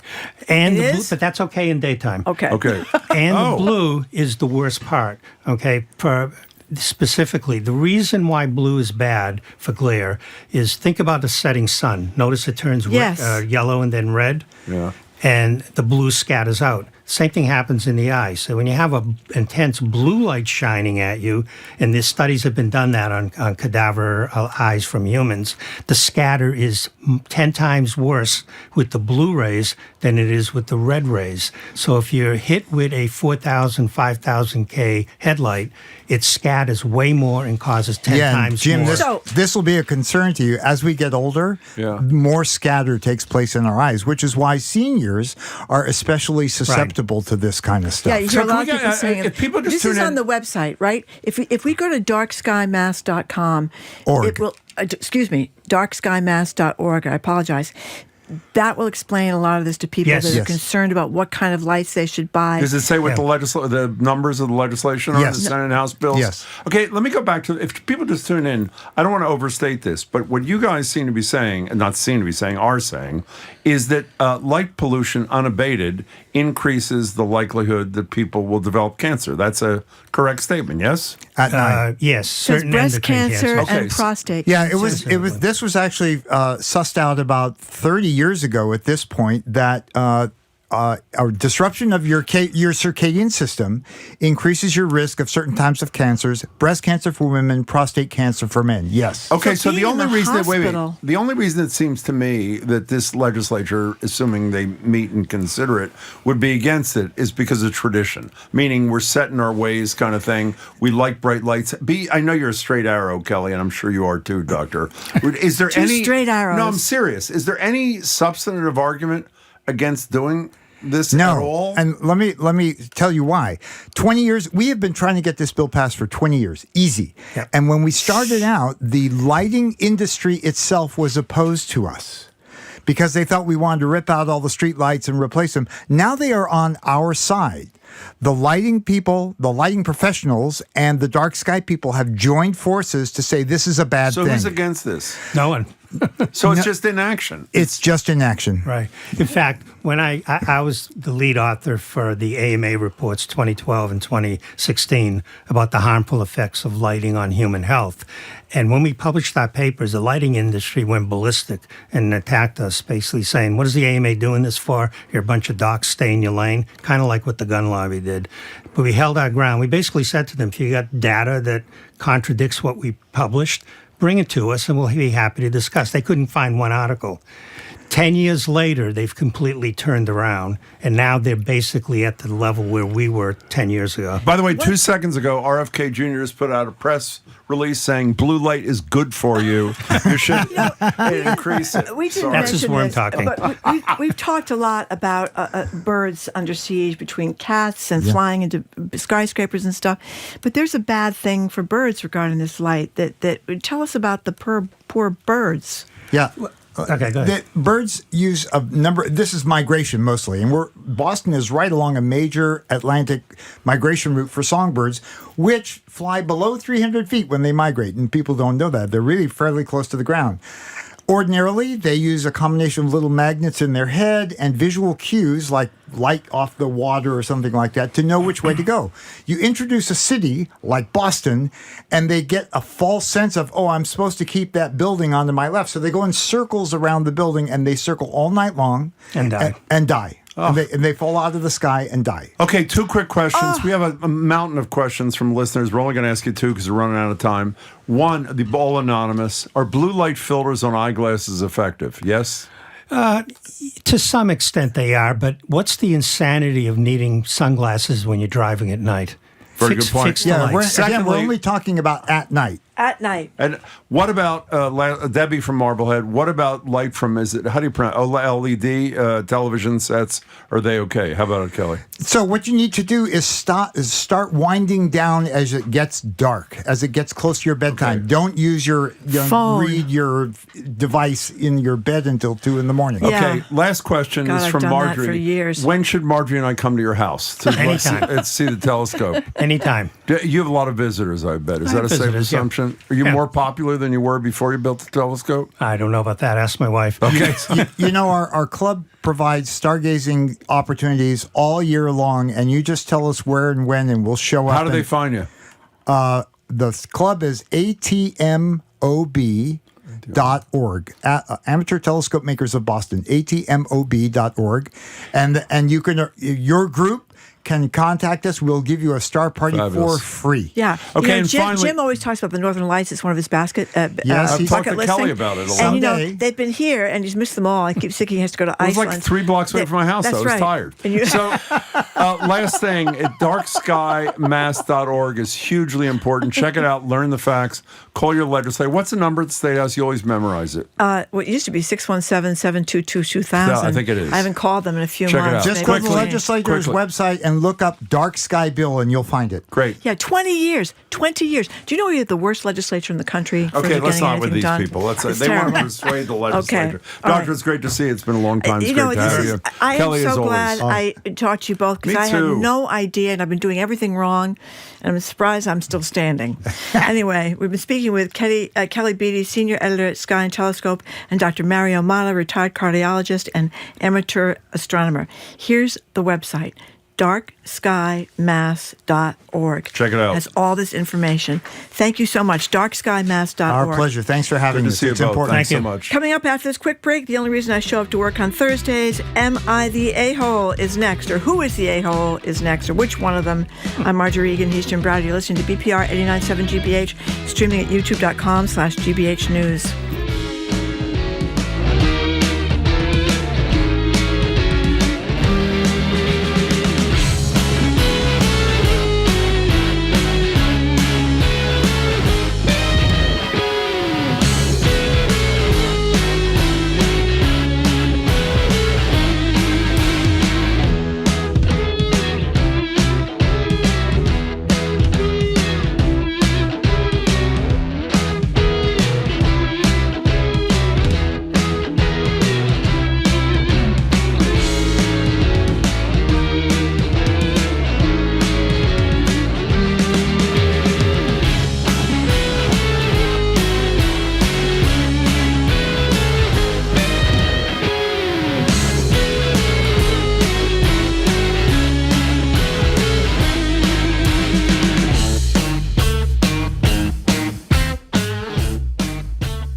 Donita Brown cares for both her parents, mom's upstairs, dad's downstairs. She calls it a gift, but it can also be hard. So she founded a group to support daughters like her. Sometimes when we have things, it's not easy. And so we're able to share those stories and laugh about them because it's real. I'm Juana Summers, life as a family caregiver on All Things Considered from NPR News. Today at 4, here on GBH News 89.7. Our programs are made possible thanks to you. And Discovery Museum in Acton, inspiring learning through hands-on science, nature, and play. Now offering birthday parties. Learn more at discoveryacton.org. And M. Steinert & Sons, New England's Steinway dealer since 1860, dedicated to artists of all skill levels. The Steinway & Sons holiday event is happening now through December 31st. msteinert.com.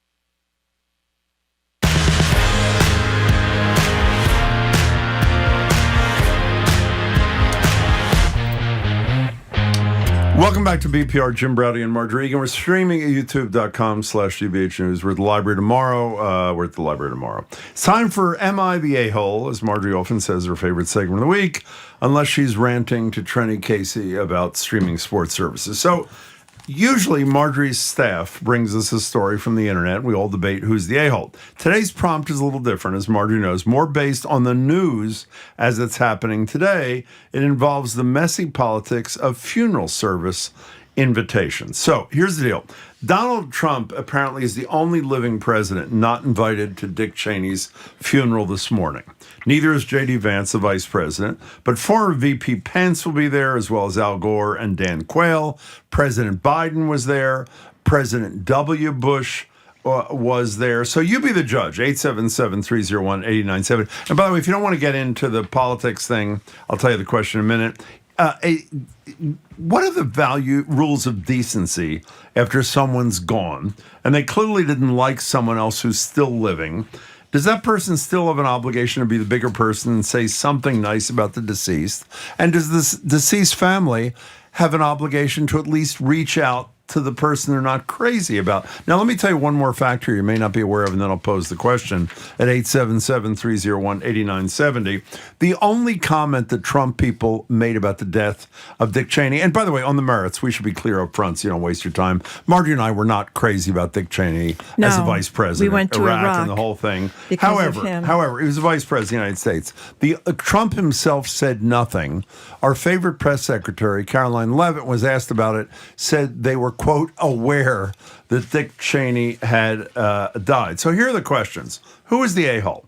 The Trump people for not even mentioning the death of a former elected vice president of the country, or Dick Cheney's family for not extending an invitation to the president of the United States. I mean, here's a good example of this. While Trump did not go to Biden's inauguration, Biden went to Trump's inauguration. Correct. Not because he had any great warmth for Trump, but because he appreciated the institution. So those are the questions. Should Trump have said something good about Cheney, even though Cheney was not crazy about Trump, because it's institutionally good? And should the Cheney family have extended an invitation, because he is the president, like it or not? And obviously, he trashed Liz Cheney, the daughter. Who's the a-hole? 877-301-8097. Now, with great trepidation, I ask you, who is the a-hole? And that's because if you listen to this every Thursday, Marjorie always says, well, on one hand, on the other hand, who's the a-hole? I think it was fine for the Cheneys not to invite Trump or Vance to the funeral. And I think Donald Trump should have, they did lower the flags to half-mast. Yeah. I think Donald Trump could have said something. We thank him for his service to the United States of America. You want to know something incredible? You and I agree. Yeah. You and I agree. 877-301-8970. Can I mention this thing from the mother? Though this was we talked about this once before. This is about a year ago. Yeah. Well, a woman wrote a scathing obit when her own mother died that went viral. It is about Florence Flo Harrelson died. So this is was this in Maine? I'm not sure where. I think it was Augusta, Maine. Yeah, Augusta, Maine. Yeah. Okay.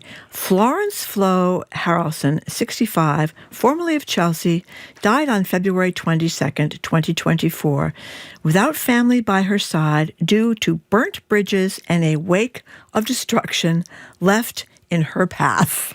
Florence did not want an obituary. Anybody, including the family, knows she died. That's because even in death, she wanted those she terrorized to still be living in fear, looking over their shoulders. So this isn't so much an obituary, more of a public service announcement. That was beautiful. That's what she wrote about her own mother. You know, people talk about how in death, people sometimes take on this you've seen this in your own life, I'm sure. Someone was kind of a bum when they were alive, but once they're dead, suddenly they become heroic. I and hate everybody, that. You don't have to trash the dead person. Right. You don't have to praise them either. I think that's what happens sometimes. And I got to say, I admire this daughter. I guess she was terrorized for her whole life by her mother, and she was not going to say nice things about her when she keeled over. Okay, either. well, that's good because that has absolutely nothing to do with what we're talking about. But it was amusing. It does. It was amusing. Here's the question. I'll reformulate the question. Okay. Who's the a-hole this week? Is it the Trump administration and, of course, Donald Trump for failing to even acknowledge the service of the recently died former Vice President Dick Cheney? Or is it the Cheney family who chose not to invite the sitting president of the United States? And by the way, before you ask this question, we looked it up too. Why were Obama and Clinton not there? They were invited. They both said they had scheduling conflicts. We don't know if that's true or not, but they said, well, actually, I would assume it's true because Obama said something good about Cheney, and I'm sure he wasn't crazy about Cheney. And there was the dedication, the 75th anniversary of the State House in Arkansas, and Bill Clinton was allegedly there. Okay, most people are saying Trump, as usual, is the a-hole, but this one person says Trump because they just think in general he's an a-hole. Yeah. Trump is the a-hole, but they didn't want him there, just like the McCain family didn't want Trump there. Trump doesn't want to go, so neither are the a-holes in this particular context. So in any case, Woody, the UPS driver, probably sums up where most of you are. This is an all of the above or a-holes, awful people all around. Now, when are we going to get to Mrs. Cheney's book? Well, actually, maybe we take a few calls. Marjorie is out of control. I mean, let's be honest here. I'm going to just tease this, if I may. One of the finest hours of radio Marjorie and I ever did, which we're going to treat you to in a few minutes, is Lynn Cheney. Yes, Lynn Cheney, who is the wife of Dick Cheney. Many, many years ago, wrote, we assumed this is pre-AI, this was a hoax, but it wasn't. She wrote a book. What was the book called, Marjorie? Sisters. And what was it? It was a lesbian pot boiler. It was a lesbian pot boiler. Steamer. And in a few minutes, if your calls are we'll decent, do a dramatic not reading. now, Marjorie and I are going to do a dramatic reading from the book Sisters by Lynn Cheney. Here's a good one. Taco should have been invited. He can only step foot in a church so many times before finally lightning strikes. Well, that's not nice. Okay, 877-301-8970. Who's the a-hole? John in Dartmouth. Hello there. Well, I will say the Trump team is always the a-hole. Okay. But how do we not know that it wasn't Cheney's dying wish to not have Trump there? Well, I posed that question at the morning staff meeting, and we could not find out the answer. I would say it's not impossible that it was Cheney himself who said, I don't want him. He trashed Liz Cheney. Trump did over and over again. Cheney's daughter. Remember, Liz headed up the committee investigating January 6th. She did a fine job. Yeah. She said she was going to do everything she possibly could to keep Trump from being reelected to the White House because she said he was a danger to America, which I think is people can see at this particular juncture. So why does it matter? But wait, John, if you're right and it was Dick Cheney himself, how does that factor in here? Well, I mean, they're not necessarily going to make something like that private, public to anybody. So, I would just say it's potentially them withholding that dying wish from his deathbed. Yeah, well, that may be the case. You may be right. Thank you much for your perspective. We appreciate your time. Thank you very much. What are you laughing about? Oh, Mark is mad. He says, we can't escape Trump even in this, my favorite segment of the week. Make it stop, says Mark. No, I said, by the way, thank you. You don't have to you could do it in a private setting where people don't like each other. Sometimes it's the right thing. You just told me it was irrelevant that I read this obituary. Well, because I meant to read it and I didn't get to read it. That's why it was irrelevant. I wanted to read it and you took it away from me. I got to be honest, that was the only reason. 877-301-8970 is the number. Where do you want to go, Marjorie? Let's go to Lauren in Boston. What do you think, Lauren? Hey there. Hi, guys. Hi. I'm probably going to be a little repetitive. That's fine. Based on what you said before, but a couple of things. I think that letter is hilarious, but a daughter with a mother, wake of destruction in her path. Yes, that is hilarious. Although I do err on the side of the wisdom my parents always brought to the table, which was if you don't have something nice to say, don't say it. So I would not do that myself. Yeah, hear that one, Jim? Mm-hmm. Mm-hmm. You know what that, Lauren, can I tell you what the corollary quote to that is? Yes, what? It's from Alice Longworth Roosevelt, who once said, if you don't have anything good to say about anybody, come sit right next to me. That's my motto. That's a different kind of approach. But go ahead, Lauren. Yes, and I do. I'm going to contradict what I just said because two things. One is I'm not a big Dick Cheney fan either, but he did finally, see the light, at least with Trump, and good point. That was, something to be said for that, and it should be his family's and his choice who he does not want there. But my last thought is, isn't Donald Trump always the a-hole? Well, that seems to be a the lot of our dominant texters theme. seem to think so. We don't have a lot. We do have some Trump fans here, Lauren, but not thanks. that many. I think we have people that mostly Peter don't. Peter in Mystic, Connecticut writes, would you want Trump at your funeral? That's actually probably true. Thank you. The daughter that wrote the terrible obit about her mother terrorized people and was, caused a wave of destruction, and people were looking over their shoulders in fear. Apparently, she posted on TikTok as well, and the obit, which was accompanied by a picture of the obituary with the song "Ding Dong, the Witch is Dead" from the Wizard of Oz. So she went full throttle up there in Maine. She was not. She didn't no subtlety there. From this daughter up in Maine. Let's go to Alan, who's driving around. Hi, Alan. Hello, Alan. Hi there. So it was very interesting to talk with the doctor and his telephone and discussion about blue light. Yes. So knowing about that earlier, there are these sunglasses that I purchased. They're available everywhere. And they're sunglasses that have yellow filters. So if you look at them, they're like yellow sunglasses. Uh-huh. And they were made for night driving. Really? So the discussion said, yeah. Huh. Remember he said that the halogen lights, the old halogens that's sodium, that's yellow, okay? So these sunglasses only allow yellow to come through, so they filter all the other colors. Nothing's perfect, but that's what these are supposed to do. Can I ask you one question? Alan, can I ask you one question? Yeah. Do you know that segment was over 10 minutes ago? Well, I thought we could go back in time a little sure. bit. And talk about Let's go. No, you're right. Let's go back in time. Keep going. I'm sorry. Okay. Go ahead. Okay. So, on a personal point of view, sure, to fix this for blue light when you're driving at night, which was a big discussion, a big concern, I think a solution that yellow sunglasses might be the solution to that, okay? Thank you. All right. And that's something I try. We're glad you went back. One last thing I want to say. Oh, please. Yeah, keep I went going. back into that. But I won't go. The next thing I suppose is short, but it has to do with Dick Cheney. I have the utmost respect for Dick Cheney as a patriot because I was scared of him when he was in office. Yes. But I still have that respect for him. All right. Okay. Well, it's hard I have to say, to respond because it's hard. The respect issue is tough, at least in my estimation, as a patriot, when I am at least of the belief that he either cooked the books or chose to ignore the true evidence around weapons of mass destruction. But we respect your opinion, Alan, and thanks for the info on the lights. We appreciate it. 877-301-8970. Yeah, remember people good. were worried about George Bush's brain. They thought that Dick Cheney would take up the slack there. I'm sorry. Is this Laura from Cohasset? Yeah, read Laura. It's an excellent text. My in-laws hate me. People I work with say I'm virtually unhateable, and I have no idea what they did to make them hate me. My husband is listed as a single person.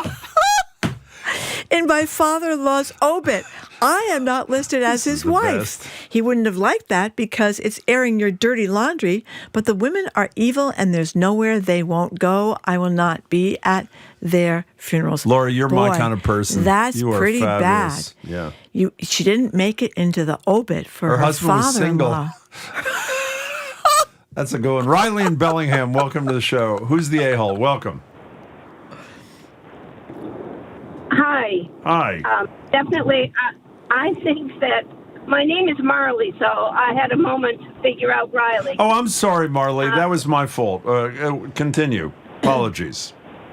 So I think that Trump is an absolute embarrassment no matter where he is. Mm-hmm. I would not want him near my funeral. He would take away from the whole day because he has to be the number one no matter what. So I think they are in the right to not invite him, and he is an a-hole always. Always. Yeah. That was. a lot of you want people to talk agree about with lights? you. What A do you lot want of to do? you. Go ahead, Marley. No, I wanted to tell you a quick story about Dick Cheney. Please. Who I also did not like as a staunch Democrat that I am. Yes.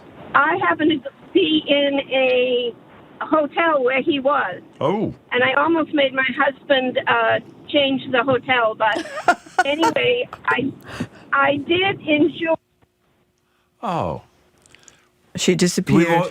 She enjoyed something, but we don't know what it was. Oh, my God. She's Lost gone. her. If we can get her back, try calling again. This could be an opportunity for us to read Okay, now from explain- the lesbian potboiler. It's not, well, that's what you call it. This is a book called Sisters. Yeah. It's a book by, and people don't believe this is true. Yeah. But it's a book by they were Lynn Cheney. Remember, Lynn and Dick Cheney had two daughters, Liz Cheney, the one that was crusading against Trump, and Sister Mary, who's gay. And what are you laughing at? Stop. Okay. Let me tell you one thing right here.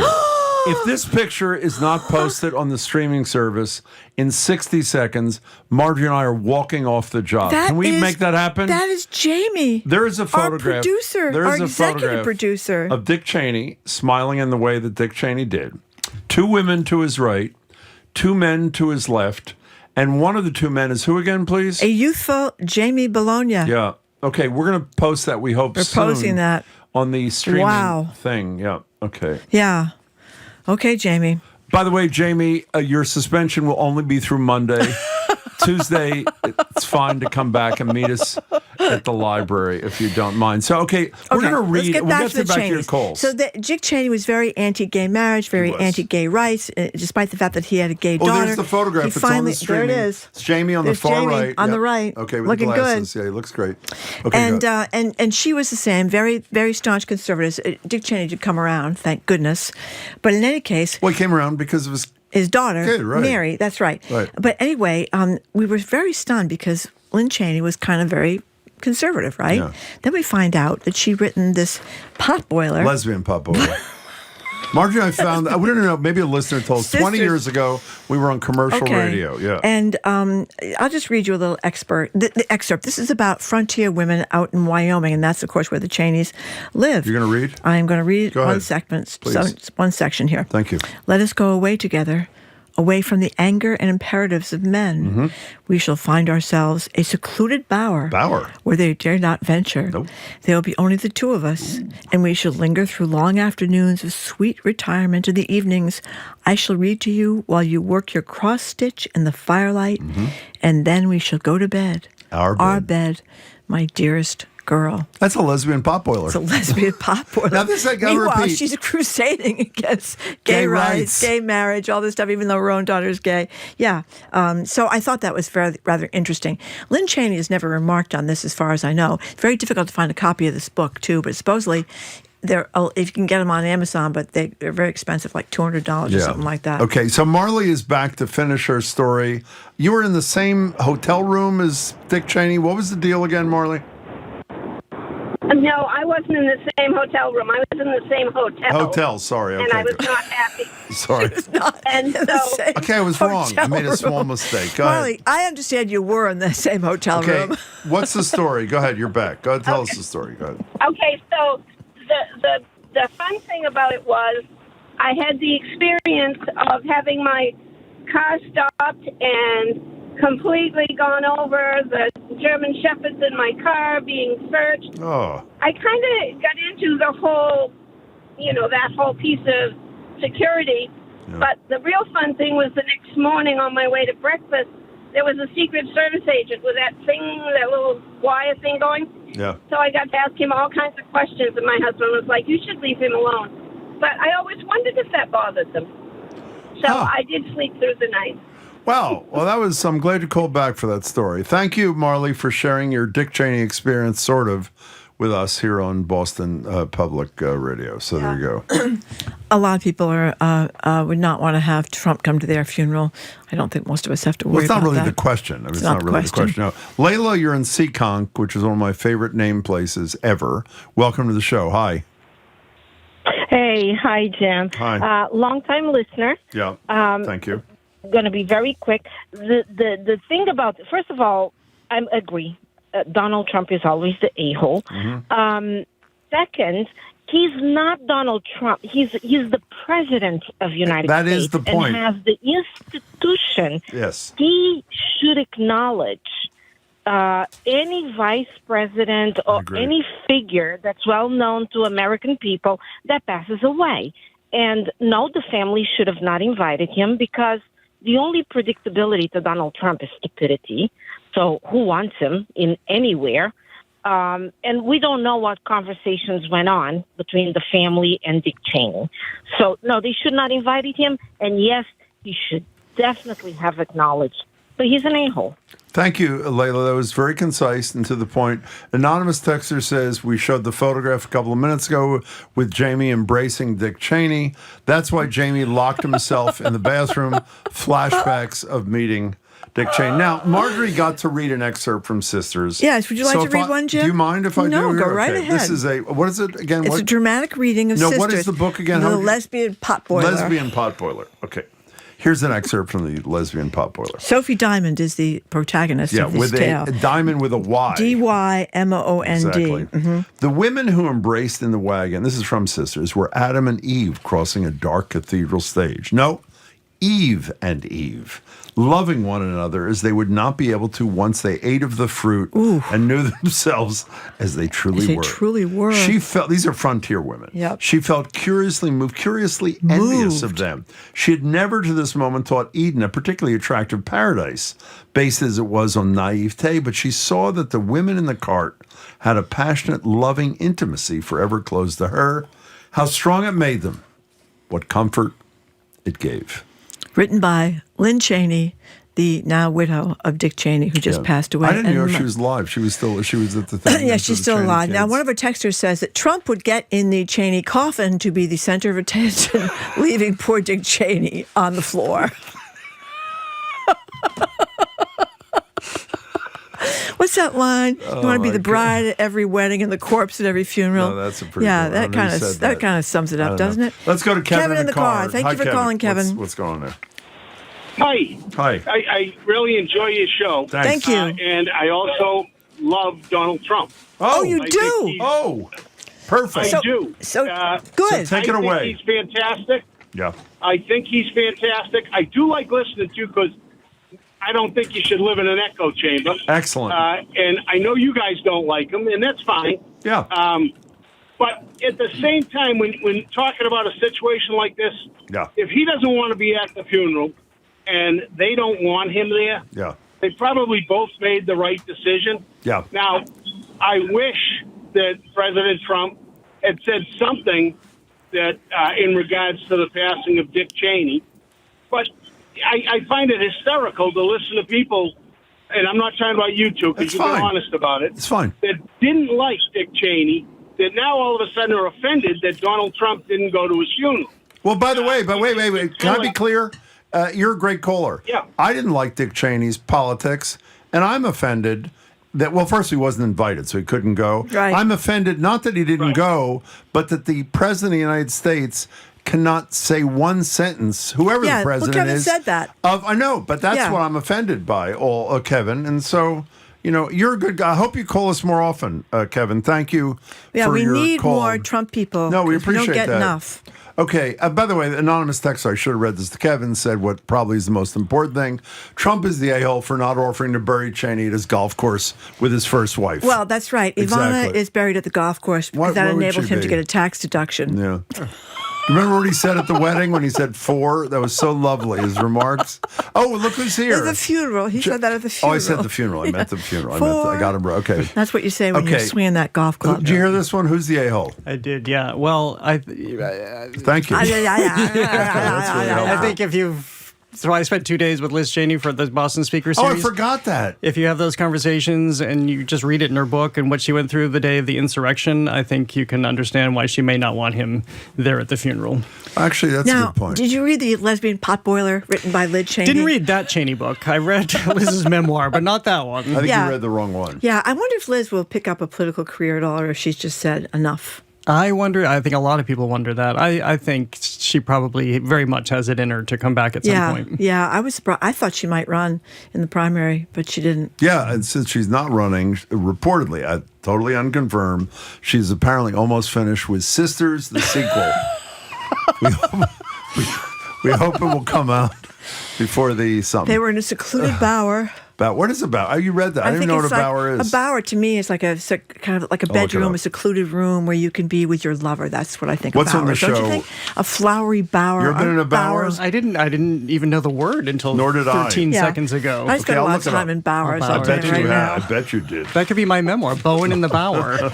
That is fabulous. Created right here. Like it. We can share this intellectual property. A pleasant, shady place under trees or climbing plants in a garden or wood. There you go. Okay, quickly, what's on the show today? We'll be talking to Rainey Aronson Roth, of course, the executive producer of Frontline, about their extraordinary new film, 2,000 Meters to Andreevka. Oh, my God. The new Frontline documentary about the war. It puts you in the war in Ukraine. Like I've never seen before. Are we allowed to say, are we allowed to say this? We, last week, interviewed the director who won with her the Academy Award for Mariupol, and it's going to air on the 24th. I'm so glad she's on. It's great. Film he's is on incredible. Monday's show, I think that they're telling us. It's running on Monday's show, yeah. Okay, second. And then Evan Dando from the Lemonheads is back with a new memoir, a new tour, a new album. We'll talk to him. And Improv Asylum is also back after they had this horrific flood with raw sewage in their North End space. All cleaned up, ready for comedy again. God. They're all cleaned up. Yeah. Okay. So I'll see you in the Bower. Okay, see you. Take care. See you, Bowen Jim. in the Bower. Bowen I and like Brownie that. in the Bower. Bowen and Brownie in the Bower. That would be huge. Seller. that would. That's it. I don't think we should talk about that anymore, at least on the air. Okay. Okay, Marjorie. Yeah, do it's your thing. okay. People know, Jim. They know. Okay, what they know Keep up is with this a whole other 24/7 way of our podcast, or check out our TikTok page, Boston Public Radio. Tomorrow, we're going to be back at the Boston Public Library with live music Friday, courtesy of Hayley Richardson, Sue O'Connell, Jinkx Monsoon BenDeLaCreme, ahead of their annual Jinkx and Deluxe holiday show, DeLaCreme holiday show. Lyndia Downie from the Pine Street Inn. Kathleen Coffee is a judge. She's going to join us after retiring as the Pine Street's homeless court. A bunch of stuff going on tomorrow. I'm running out of time, so let me just tell you very quickly. Zoe Matthews, Hayden Collin, Nicole Garcia, Hannah Lost, Brad Lewis, John LaClaw Parker, Jenny Bologna, who is appearing with Dick Cheney. Thank you very much. I'm Jim. I'm Marjorie Egan. No, that's a good point. You're not Jim Brownie. I'm not. I am. Bye. Thanks. In the Bower.